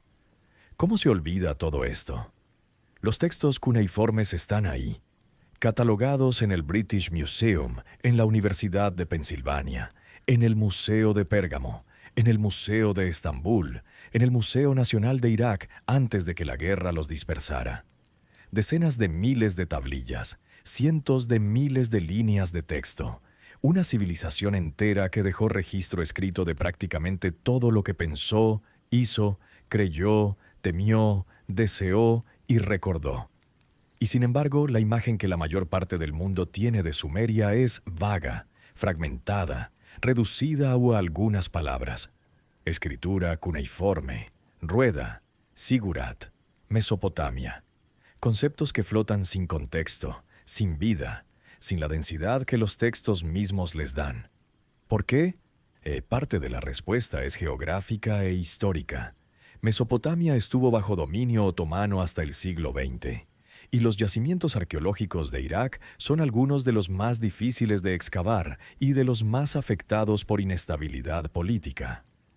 Los grandes museos europeos tienen sus colecciones de tablillas cuneiformes desde el siglo XIX, pero el ritmo de traducción y publicación es lento porque los especialistas en cuneiformes son pocos y el corpus es inmenso. Pero parte de la respuesta tiene que ver con algo más difícil de articular, con el hecho de que los textos sumerios, cuando se leen sin filtros previos, generan preguntas que son difíciles de ubicar dentro de los marcos académicos convencionales. ¿Son mitología o son historia? ¿Son metáfora o son memoria? ¿Son ficción religiosa o son el intento más honesto que una civilización ha hecho de registrar lo que realmente le ocurrió? Las disciplinas académicas funcionan mediante consenso, y el consenso actual sobre los textos sumerios es que son mitología, que los Anunnaki son dioses, que la creación del ser humano es una historia simbólica, que los reinados de 200.000 años son hipérboles numéricas. Ese consenso es respetable. Está sustentado por décadas de trabajo filológico serio. No debería descartarse a la ligera, pero tampoco debería convertirse en el fin de la conversación. Porque hay algo que el consenso académico no ha podido hacer: proporcionar una explicación satisfactoria de por qué los sumerios escribieron lo que escribieron de la manera en que lo escribieron. ¿Por qué describieron la creación del ser humano con ensayos y fracasos en lugar de por decreto divino? ¿Por qué registraron reinados de decenas de miles de años con precisión aritmética en lugar de con números redondos y poéticos? ¿Por qué su conocimiento astronómico excede lo que cabría esperar de su tiempo? ¿Por qué su lengua no tiene parientes? ¿Por qué su escritura apareció ya relativamente madura? ¿Por qué la ciudad más antigua del mundo está exactamente donde los textos dicen que debería estar? En 1949, cuando Fuad Safar publicó su informe final sobre la excavación de Tel Abu Shahrain, describió el templo del nivel 18 con estas palabras: está orientado dentro de un margen de error menor a un grado de arco sobre el eje norte-sur. Sus proporciones son consistentes con un módulo de diseño deliberado, y su posición respecto a la topografía local sugiere una selección intencional del terreno. En otras palabras, quien construyó ese templo en el año 5400 a.C. sabía exactamente lo que estaba haciendo. Sabía orientar un edificio a los puntos cardinales con precisión, sabía diseñar con proporciones modulares, sabía seleccionar un terreno con criterios específicos. ¿Dónde aprendió eso? Los sumerios tienen una respuesta. Los académicos modernos, en su mayoría, prefieren no hacer la propia. Pero la pregunta sigue ahí, grabada en la arcilla de 18 niveles de templos apilados hacia abajo, en el punto exacto del planeta que los textos cuneiformes llevan 4.500 años llamando el principio. El principio de todo. Eridu. Hay algo más que los textos sumerios dicen sobre lo que encontraron los Anunnaki cuando llegaron, y es tal vez lo más perturbador de todo lo que hemos explorado esta noche. Los textos dicen que no eran los primeros. En varios pasajes del corpus cuneiforme hay referencias a seres o civilizaciones que existieron antes de que los Anunnaki llegaran. No en la Tierra, en el universo. El concepto sumerio del cosmos no es el de un universo vacío con un planeta habitado en el centro. Es el de un cosmos poblado, con múltiples moradas o esferas de existencia, de las cuales la Tierra, llamada Ki en sumerio, es solo una. El dios An, que es el dios del cielo y el más alto en jerarquía en el panteón sumerio original, no vive en la Tierra. Habita en una esfera que está por encima del cielo visible. Y debajo del cielo visible, pero por encima de la Tierra, hay otro dominio donde habitan otros seres. La cosmología sumeria. Hoy, cuando se lee en su totalidad, no es la cosmología de un pueblo que cree que su Dios está en todas partes y lo ve todo. Es la cosmología de un pueblo que cree que hay múltiples capas de existencia, cada una con sus habitantes, y que la Tierra es la capa inferior de un sistema jerárquico mucho más grande. Una cosmología, en otras palabras, que no sitúa al ser humano en el centro de nada. ¿Por qué un pueblo habría imaginado eso si no hubiera tenido alguna razón para creerlo? Las cosmologías religiosas tienden, de manera casi universal, a situar al ser humano en el centro. El ser humano es la creación predilecta del Dios, el punto focal del universo, la razón por la que el cosmos existe. Esa es la postura cómoda, la que da sentido y dignidad a la existencia humana. La cosmología sumeria hace exactamente lo contrario. El ser humano es una creación secundaria, funcional, hecha para resolver un problema logístico. No el punto focal del cosmos, sino una herramienta dentro de un sistema mucho más grande. Es una visión extraordinariamente humillante de la condición humana. Y sin embargo, los sumerios la mantuvieron durante 3000 años, la escribieron en miles de tablillas, la integraron en todos sus sistemas de pensamiento, religioso, jurídico, astronómico, literario.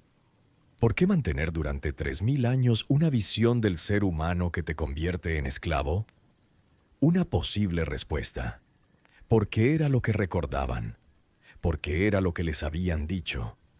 Porque la tradición que habían heredado, venida de los Apkalú, de los guardianes del conocimiento prediluviano, les decía que ese era el origen de su especie.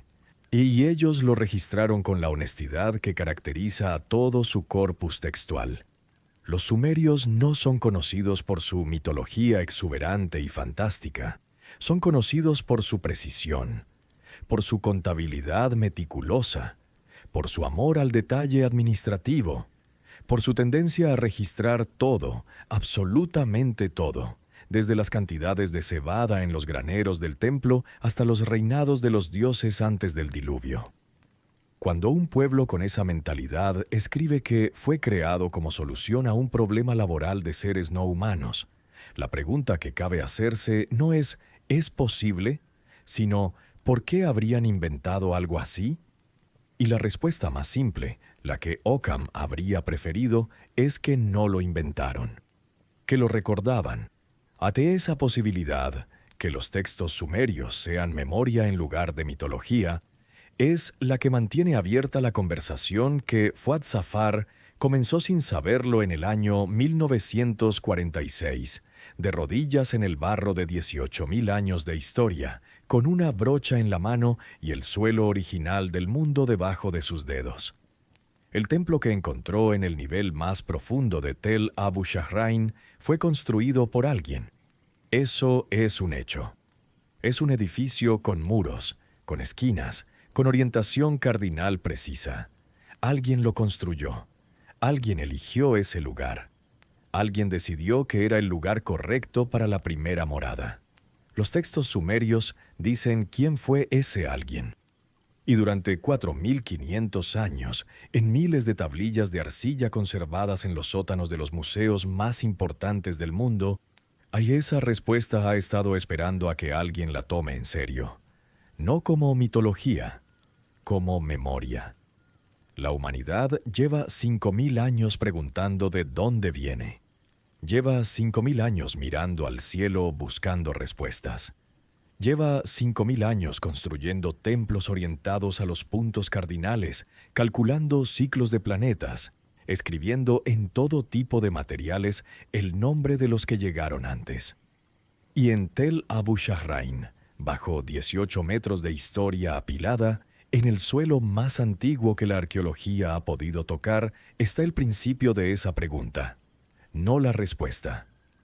El principio. Porque las respuestas, si existen, están escritas en un idioma sin parientes, en una escritura que apareció ya formada, en tablillas que hablan de seres que descendieron del cielo y encontraron un planeta cubierto de aguas y lo transformaron. Y la pregunta que esas tablillas hacen silenciosamente desde hace 4.500 años no es si los Anunnaki existieron, es si los Anunnaki se fueron. O si siguen aquí de alguna manera que todavía no sabemos leer.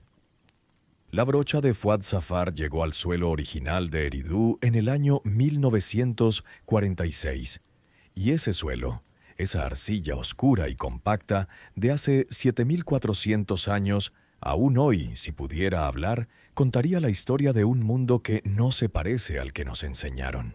Un mundo que comenzó con seres que llegaron a un planeta caótico y lo ordenaron. Un mundo donde la primera ciudad fue construida con una precisión que hoy consideraríamos admirable. Un mundo donde el primer edificio sagrado estaba orientado a los puntos cardinales con un margen de error menor a 1 grado. Un mundo donde el conocimiento era un objeto que se podía tener o perder. Y un mundo donde la humanidad fue creada no como fin, sino como medio. Esa historia está escrita, está catalogada, está guardada en cajas de cartón ácido libre en los sótanos de los museos más grandes del mundo, esperando a que alguien tenga el valor de preguntar si es solo una historia, o si es algo más. Pero volvamos a ese momento. Volvamos a los primeros días.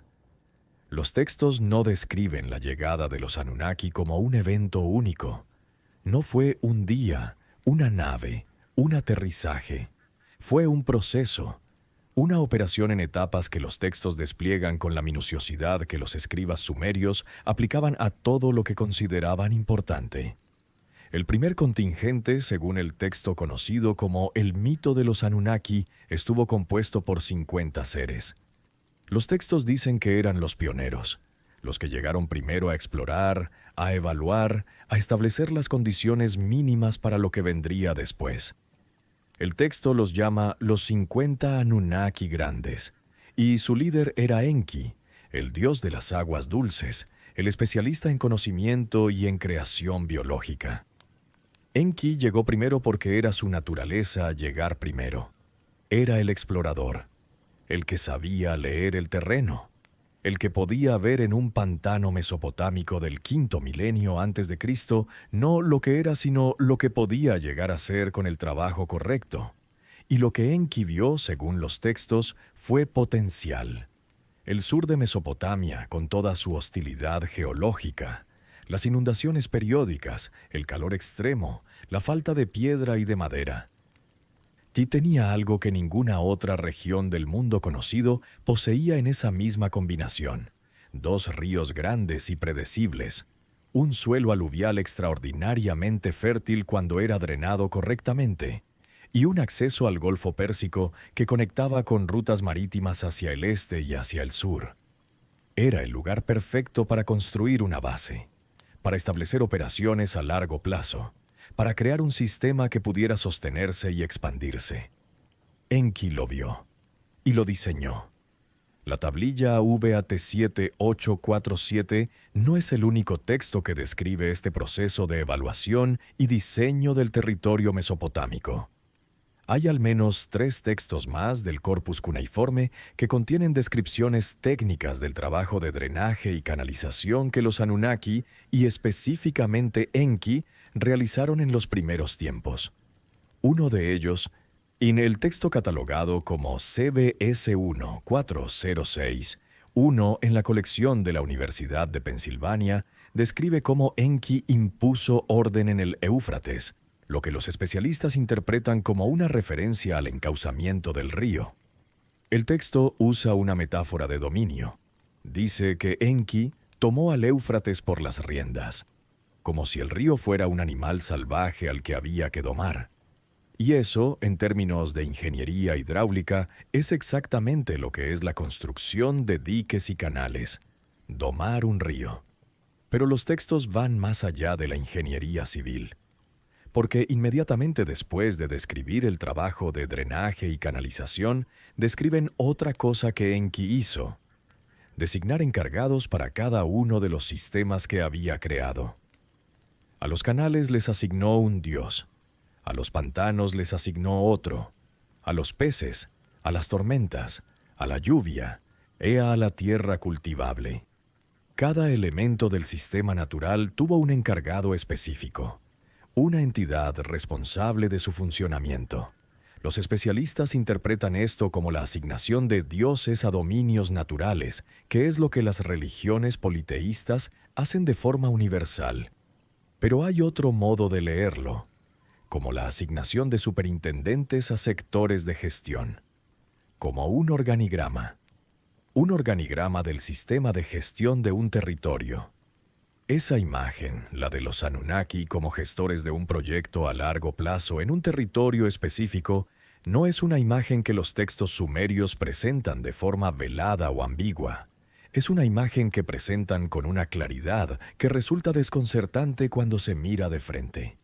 Los dioses sumerios tienen títulos, tienen responsabilidades específicas, tienen dominios de gestión y tienen relaciones jerárquicas con otros dioses.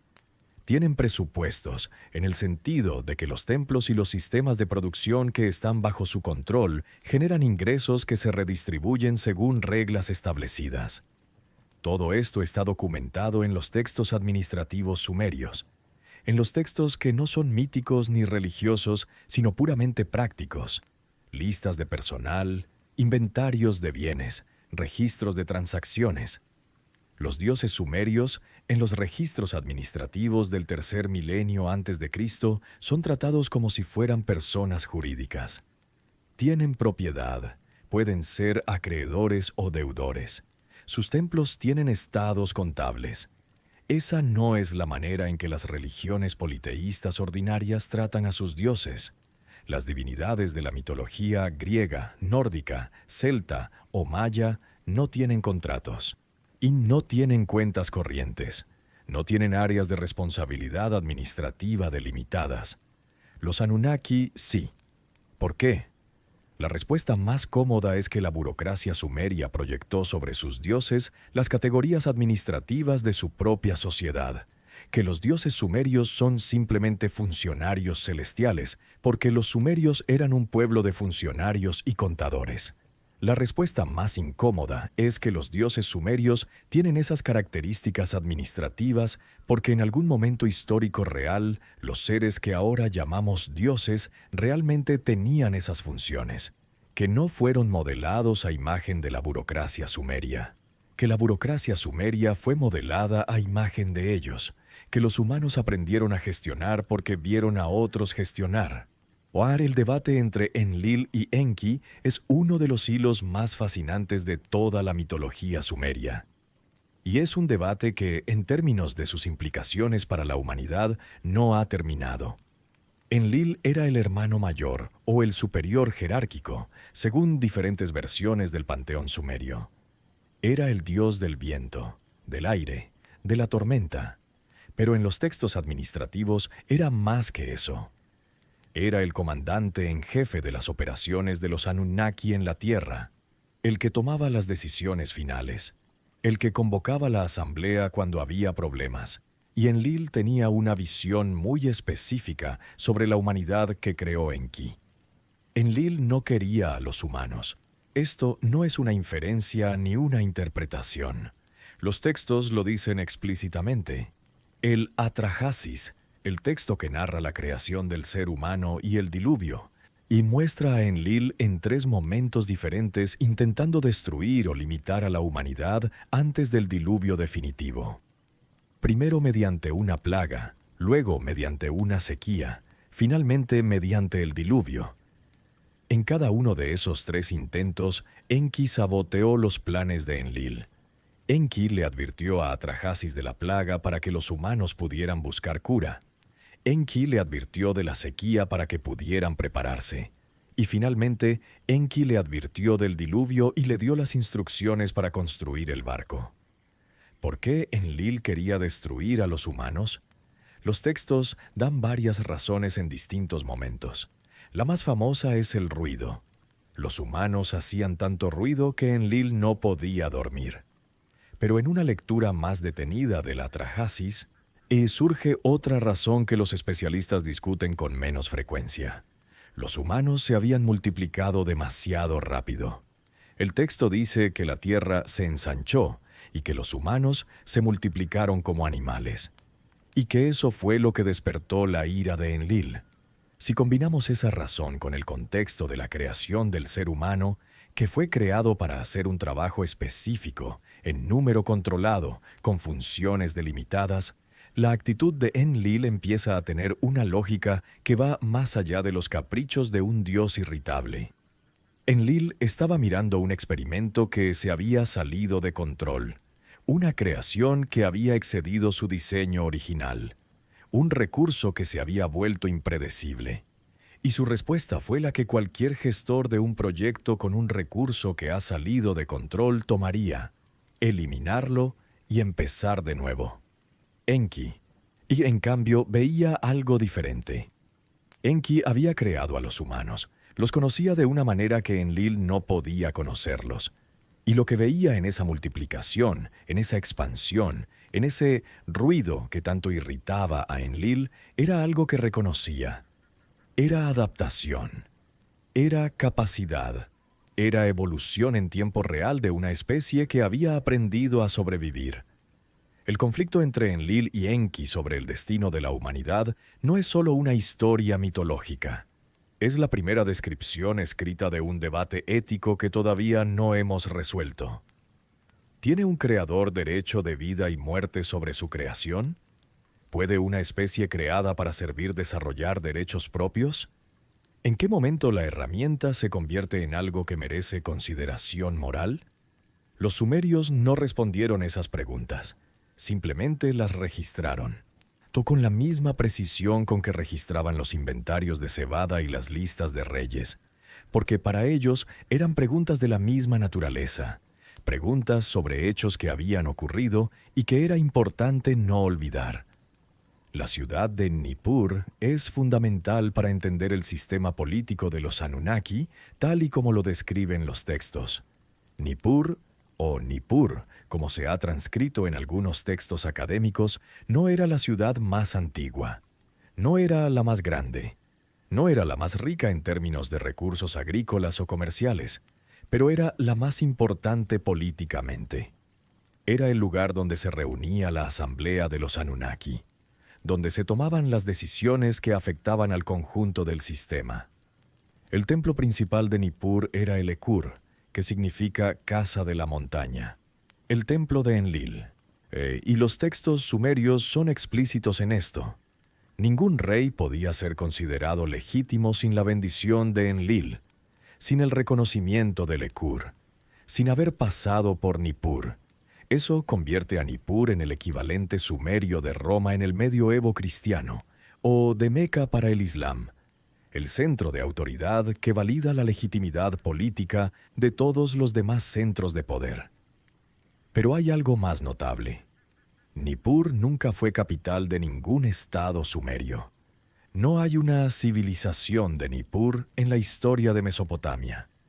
Nippur no tenía rey propio, no tenía ejército propio, no tenía una economía excepcional. Era simplemente el lugar donde estaba el Ekur, el lugar de la asamblea. ¿Por qué ese lugar específico? ¿Por qué Nippur, que geográficamente está en una posición central, pero no especialmente ventajosa de Mesopotamia, y fue elegida como el centro político del mundo conocido?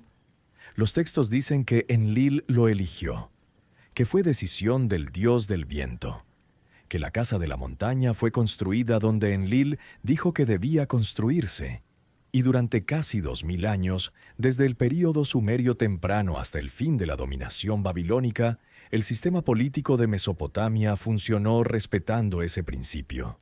La legitimidad del poder venía de Nippur, no de la fuerza militar, no de la riqueza económica, no del apoyo popular, de Nippur. Un principio de organización política que ninguna civilización anterior había establecido y que, curiosamente, todas las grandes tradiciones religiosas posteriores replicaron de alguna forma.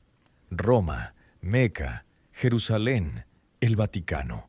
Y la idea de que hay un lugar en la tierra donde reside la autoridad que valida el poder de todos los demás. ¿De dónde viene esa idea?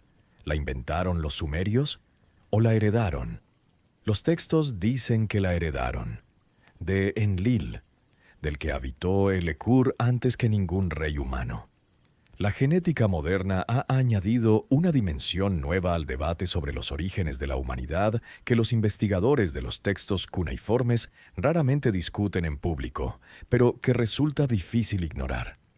El genoma mitocondrial humano, que se hereda exclusivamente por línea materna, muestra que todos los seres humanos vivos descendemos de una sola mujer que vivió en África hace aproximadamente 150.000 años. Y el cromosoma Y, que se hereda exclusivamente por línea paterna, muestra que todos los hombres vivos descendemos de un solo hombre que vivió hace aproximadamente 200.000 años, también en África. Estas cifras son bien conocidas, aparecen en los libros de texto de biología. La Eva mitocondrial y el Adán cromosómico forman parte del vocabulario popular de la genética evolutiva. Pero hay algo que aparece con menos frecuencia en los libros de texto. Hace entre 40 y 50.000 años, el registro fósil humano muestra una discontinuidad notable. El Homo sapiens arcaico, anatómicamente moderno, pero con una tecnología y una cultura relativamente simples, da paso de forma relativamente rápida a un Homo sapiens con un comportamiento que los paleontólogos llaman moderno. Arte, música, lenguaje simbólico complejo, herramientas sofisticadas, estructuras sociales complejas. Esta transición ha sido llamada la revolución cognitiva o la explosión del Paleolítico superior, y sigue siendo uno de los eventos más debatidos en la prehistoria humana. ¿Qué ocurrió hace 40 o 50.000 años que aceleró el desarrollo cognitivo humano de manera tan dramática? Las explicaciones convencionales incluyen cambios climáticos que crearon presión selectiva, mutaciones genéticas aleatorias que afectaron la arquitectura del cerebro, la emergencia de un lenguaje plenamente articulado que permitió el pensamiento simbólico complejo. Todas estas explicaciones son posibles. Ninguna es completamente satisfactoria, y hay una que los paleontólogos raramente formulan, pero que los textos sumerios sugieren con una claridad que resulta perturbadora, que algo o alguien intervino en el proceso de desarrollo humano en ese momento. El Atrahasis dice que el ser humano fue creado mezclando arcilla con la sangre de un dios.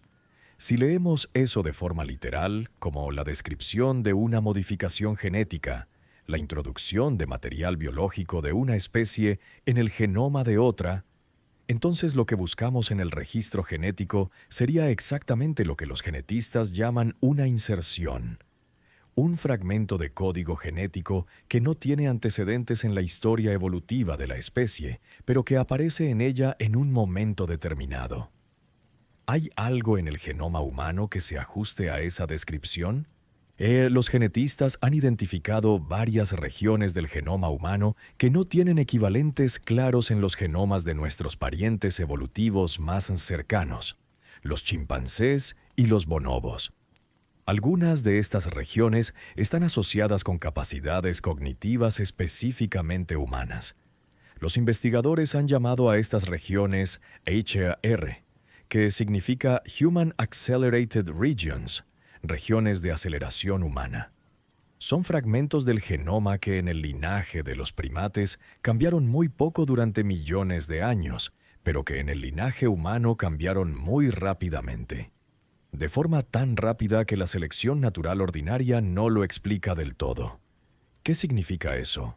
¿Fueron esas regiones objeto de algún tipo de modificación intencional en algún momento de nuestra prehistoria?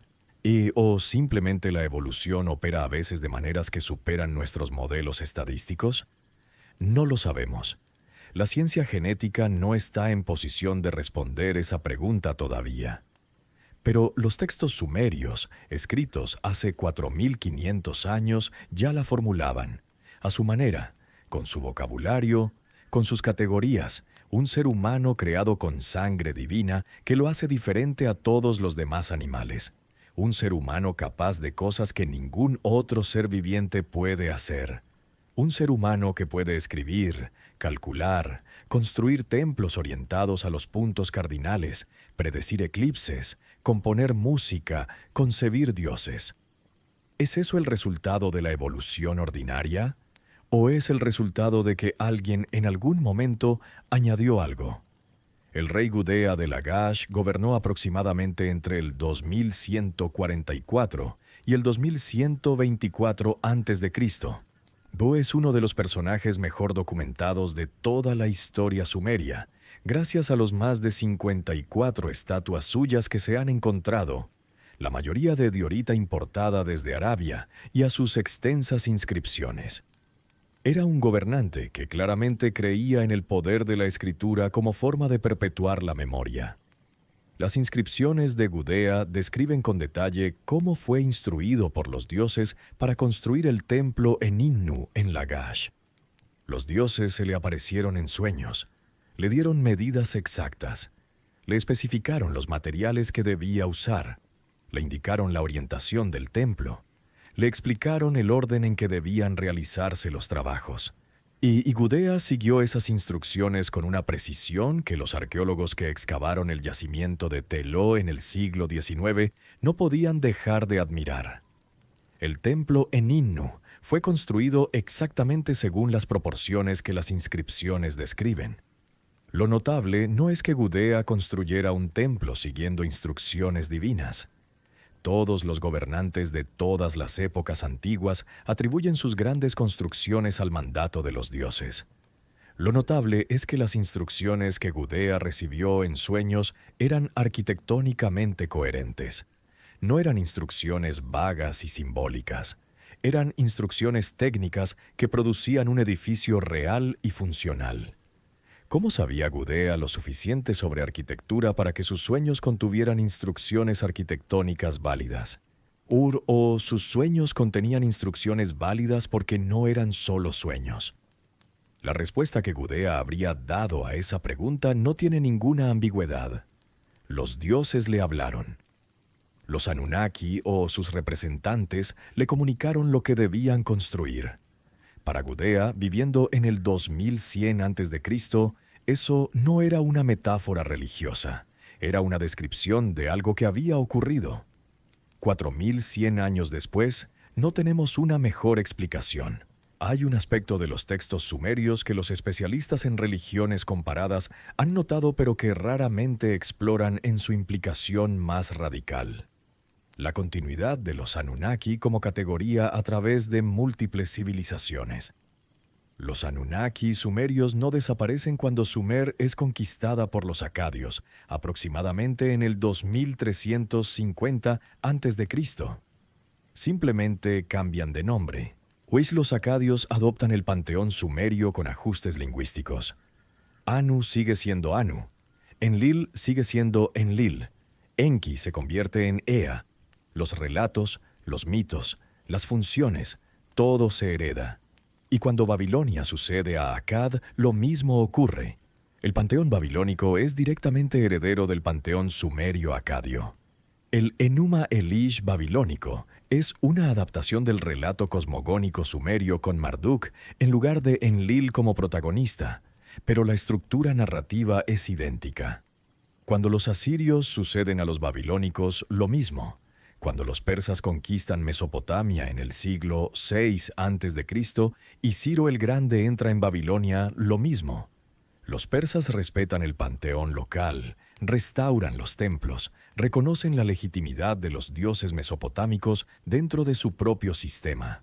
Y de esa continuidad de 2000 años, desde los primeros textos sumerios del período Uruk hasta la conquista persa, es extraordinaria.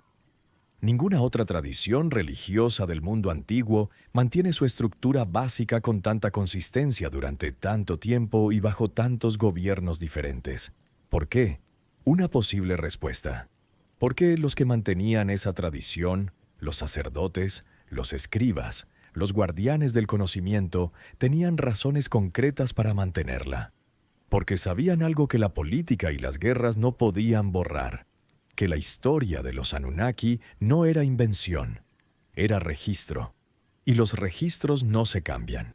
Se copian, se transmiten, se interpretan, pero no se cambian. Esa es la función del escriba en la civilización sumeria. No ser creativo, sino ser fiel. No inventar, sino preservar. Y no añadir, sino transmitir lo que se recibió. Los escribas sumerios pasaban años aprendiendo el cuneiforme en las Edubba, las casas de tablillas que eran las primeras escuelas de la historia.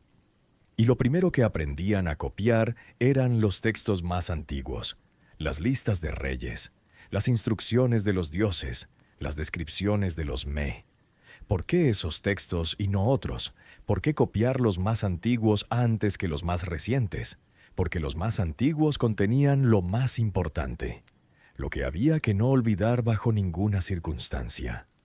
La tablilla conocida como Car 4, conservada en los museos estatales de Berlín, es un texto bilingüe sumerio-acadio que los especialistas clasifican como un relato cosmogónico secundario, es decir, y un texto que describe la creación del ser humano desde una perspectiva diferente a la del Atrahasis o el Enuma Elis.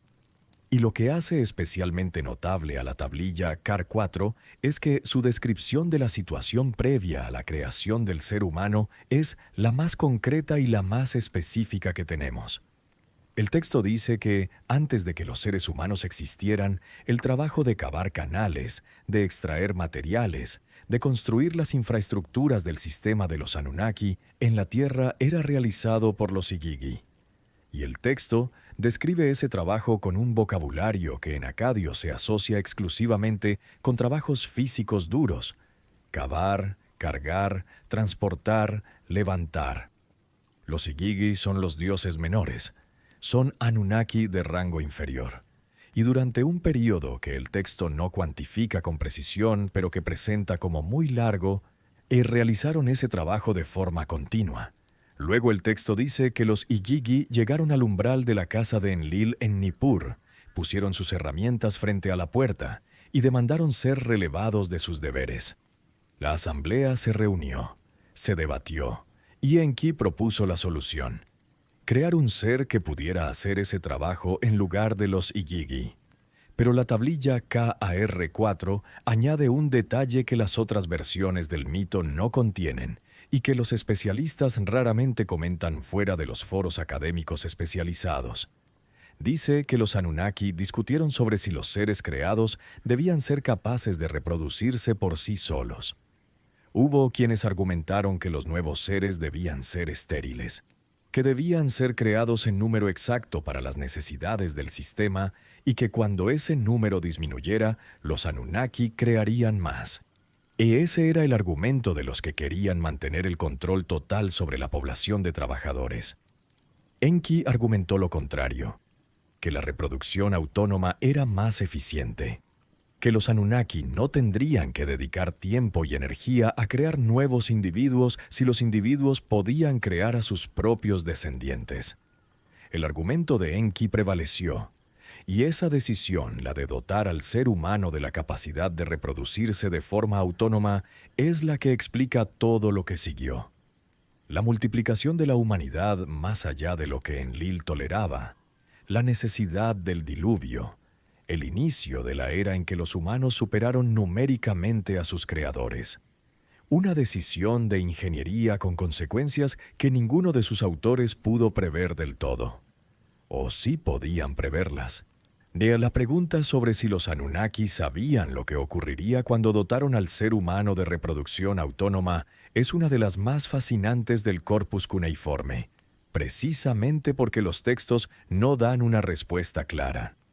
En algunos textos, los Anunnaki presentan la decisión como un éxito técnico que luego tuvo consecuencias no deseadas. Los humanos se multiplicaron demasiado, hicieron demasiado ruido, se volvieron un problema. En otros textos, hay indicios de que algunos de los Anunnaki sabían perfectamente que eso ocurriría y tomaron medidas para limitarlo. Sistemas de control de natalidad, plagas específicamente diseñadas para reducir la población, el diluvio como solución radical. Pero hay un tercer grupo de textos, los más tardíos, los que pertenecen al período de la oscuridad, y cuando los Anunnaki ya no están presentes en la Tierra de forma directa, donde aparece una idea diferente, que la multiplicación de la humanidad era el plan desde el principio, que Enki nunca quiso crear una herramienta, que quiso crear una continuación, una especie que, con el tiempo, heredara lo que los Anunnaki habían construido. Esa lectura convierte a Enki en algo más que un científico y más que un político. Lo convierte en un visionario, en alguien que vio en la arcilla y en la sangre del dios ejecutado no solo la solución a un problema laboral, sino el inicio de algo que todavía está desarrollándose. La humanidad como proyecto a largo plazo. Nosotros como el resultado de ese proyecto.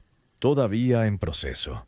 La pregunta sobre qué ocurrió con los Anunnaki, a dónde fueron, y por qué dejaron de estar presentes en la Tierra de forma directa no tiene una respuesta clara en los textos cuneiformes. Lo que sí hay es un proceso gradual de alejamiento que se puede rastrear a través de los textos de distintas épocas. En los textos más antiguos del período sumerio temprano, los dioses hablan directamente con los reyes. Enlil le da instrucciones a un rey por su propio nombre. Enki le explica a Ziusudra cómo construir el barco.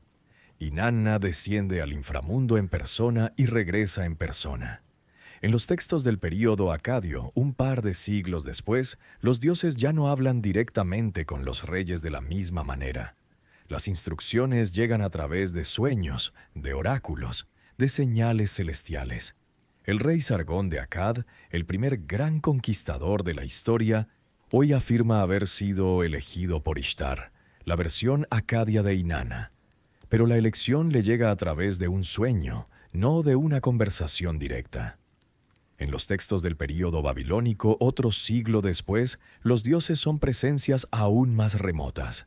Sus templos son sus residencias, pero su presencia dentro de esos templos es representada por estatuas, no por los seres mismos. Los rituales que los sacerdotes realizan tienen como propósito satisfacer las necesidades de los dioses, pero los dioses no están ahí para confirmar que sus necesidades han sido satisfechas.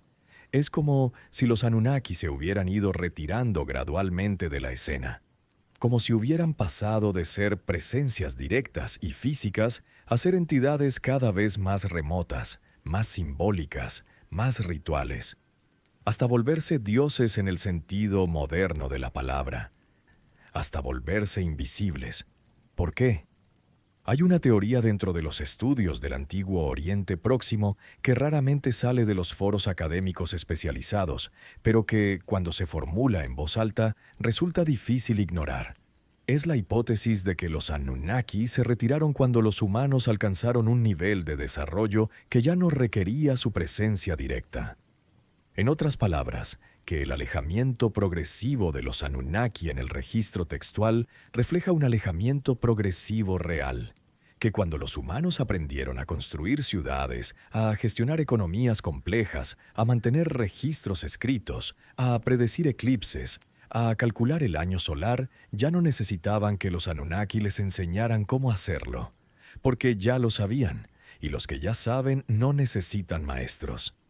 Esta hipótesis convierte la historia de los Anunnaki en una historia de emancipación. Los crearon para que sirvieran. Pero al crearlos con inteligencia, con capacidad de aprender, con reproducción autónoma, sembraron la semilla de su propia prescindencia. Enki lo habría sabido. Enki, el más inteligente de los Anunnaki según los textos, el que diseñó el ser humano con más cuidado que nadie, habría sabido que estaba creando algo que con el tiempo ya no los necesitaría. Y lo habría hecho de todas formas. Esa es la imagen de Enki que emerge de los textos si se leen sin filtros previos. No un dios benevolente, no un científico frío, sino algo más complejo. Un ser que tomó una decisión que sabía que tendría consecuencias durante miles de años y que tomó esa decisión con plena conciencia de sus implicaciones. Un ser que, y en el lenguaje más antiguo del que disponemos para hablar de estas cosas, amaba a su creación. No de la manera en que Enlil amaba a los humanos, que es decir, que no los amaba en absoluto, sino de la manera en que solo puede amar un creador que sabe que su creación un día lo superará. Con orgullo, con nostalgia anticipada, con la certeza de que hay algo más importante que la dependencia, la posibilidad. Y aquí estamos, 7000 años después del primer templo de Eridu. 4500 años después de que un escriba anónimo grabara por primera vez el nombre Anunnaki en una tablilla de arcilla húmeda. 2000 años después de que el último sacerdote de Lekur de Nippur realizara los últimos rituales para un dios que ya nadie veía directamente. Aquí estamos, con satélites que fotografían los yacimientos arqueológicos del sur de Irak desde órbita, con secuenciadores genéticos que leen el ADN humano como un texto, con telescopios que ven galaxias a millones de años luz. Y todavía no sabemos de dónde venimos. La arqueología nos dice cuándo y dónde surgió nuestra civilización. La genética nos dice cómo está construido nuestro cuerpo. La astronomía nos dice qué lugar ocupamos en el cosmos. Pero ninguna de esas disciplinas responde la pregunta que los sumerios ya formulaban hace 4500 años y que grabaron en arcilla para que nadie la olvidara. ¿Por qué existimos? ¿Para qué fuimos creados? ¿Y quién nos creó? Los Anunnaki, sea lo que sea que esa palabra designe exactamente, dejaron una respuesta. La dejaron escrita. La dejaron en miles de tablillas que hoy están catalogadas, traducidas, disponibles para cualquiera que quiera leerlas. La respuesta que dieron no es reconfortante en el sentido teológico tradicional. No dice que fuimos creados por amor, ni por un propósito cósmico sublime, ni para reinar sobre la creación. Dice que fuimos creados porque otros no querían hacer el trabajo pesado. Es una respuesta humillante, descarnada, sin ninguna de las consolaciones que las religiones posteriores añadirían a la historia del origen humano. Y tal vez por eso es la más difícil de ignorar. Las historias que nos hacen sentir bien son fáciles de inventar. Las historias que nos hacen sentir pequeños, instrumentales, funcionales, son más difíciles de fabricar sin un motivo real. ¿Qué motivo habrían tenido los escribas sumerios del tercer milenio antes de Cristo para inventar que su especie fue creada como solución a un problema de gestión de mano de obra de seres no humanos? Ninguno que sea obvio, y por eso la pregunta sigue abierta. Y por eso vale la pena seguir preguntando. En Tel Abu Shahrain, en el suelo más profundo que la arqueología moderna ha podido tocar en esa región, el templo del nivel 18 sigue enterrado. Los trabajos de excavación de Safar llegaron hasta él, pero no lo extrajeron del todo. Parte de sus muros siguen bajo la tierra. Parte de sus esquinas, orientadas a los puntos cardinales con un error menor a un grado, siguen ahí, en la oscuridad, esperando. No esperando a que los desenterremos, esperando a que estemos listos para entender lo que significan. Y el primer templo que alguien construyó en este planeta estaba orientado perfectamente. Fue construido con un propósito, por alguien que sabía exactamente lo que estaba haciendo. 4500 años de escritura cuneiforme nos dice quién fue ese alguien. El silencio de la arena sobre ese templo dice que todavía no hemos terminado de escuchar. Hay algo que los manuales de historia de la ciencia no dicen sobre los sumerios y que debería ser el primer párrafo de cualquier introducción al tema. Los sumerios sabían cosas que no deberían haber podido saber. No es una afirmación esotérica, es una constatación arqueológica y filológica que los especialistas reconocen en privado con mucha más frecuencia de lo que admiten en sus publicaciones académicas. Tomemos el caso específico del sistema de escritura. La escritura cuneiforme no fue una invención solitaria. Surgió alrededor del 3200 a.C. en Uruk y se expandió con una velocidad extraordinaria hacia el resto de Mesopotamia y hacia las regiones vecinas. Pero lo que los especialistas en paleografía han observado y que raramente se discute fuera de los círculos académicos es que la escritura cuneiforme en sus primeros ejemplares conocidos ya es un sistema complejo. No hay tablillas que muestren los primeros pasos torpes de alguien aprendiendo a escribir en el sentido de inventar la escritura. Las tablillas más antiguas que conocemos, del periodo Uruk IV, ya muestran un sistema capaz de representar tanto objetos concretos como conceptos abstractos, tanto nombres propios como cantidades, tanto instrucciones como registros de transacciones. Un sistema de esa complejidad y desarrollado por evolución natural debería tener siglos o milenios de precursores identificables. Debería haber una transición visible entre el no lenguaje escrito y el lenguaje escrito. Esa transición existe para otros sistemas de escritura. El alfabeto fenicio tiene antecedentes identificables en el protosinaítico, que tiene antecedentes en el jeroglífico egipcio. El Hanzi chino tiene antecedentes en las inscripciones oraculares de la dinastía Shang, que tienen precursores identificables en marcas más simples. El cuneiforme sumerio no tiene una historia de desarrollo identificable que se remonte lo suficientemente atrás. Aparece en términos del registro arqueológico como si alguien lo hubiera encendido. Lo mismo ocurre con el sistema numérico. Y el sistema sexagesimal sumerio, base 60, es más complejo que el sistema decimal que la mayoría de las civilizaciones humanas han adoptado de forma independiente. El sistema decimal surge de contar con los dedos de las manos. 10 dedos, base 10. Es la elección natural, la elección que cualquier ser humano haría si empezara desde cero a desarrollar un sistema numérico. El sistema sexagesimal no surge de contar con los dedos. Requiere una convención artificial. Contar las falanges de los 4 dedos de la mano con el pulgar, lo que da 12, y multiplicar por 5 para obtener 60. Es un sistema más poderoso que el decimal para ciertos tipos de cálculo, especialmente el astronómico y el geométrico. Pero es un sistema que requiere haber decidido previamente que se necesita esa potencia de cálculo. Machesh, ¿por qué habrían decidido los sumerios que necesitaban un sistema a base 60 si no tenían ya un campo de aplicación que lo requiriera? La respuesta más lógica es que el sistema fue diseñado para un propósito que ya existía. No fue inventado para inventarse. Fue creado para servir a una necesidad específica que ya estaba ahí cuando fue creado. ¿Cuál era esa necesidad? El cálculo astronómico, la medición del tiempo, la geometría de los edificios orientados a los puntos cardinales. El sistema sexagesimal fue diseñado por alguien que ya calculaba órbitas planetarias y construía edificios con precisión angular. No al revés. ¿Quién calculaba órbitas planetarias y construía edificios con precisión angular antes de que los sumerios tuvieran un sistema numérico? ¿Quién le pasó ese sistema a los primeros escribas de Uruk? Y los textos sumerios tienen una respuesta, la misma de siempre.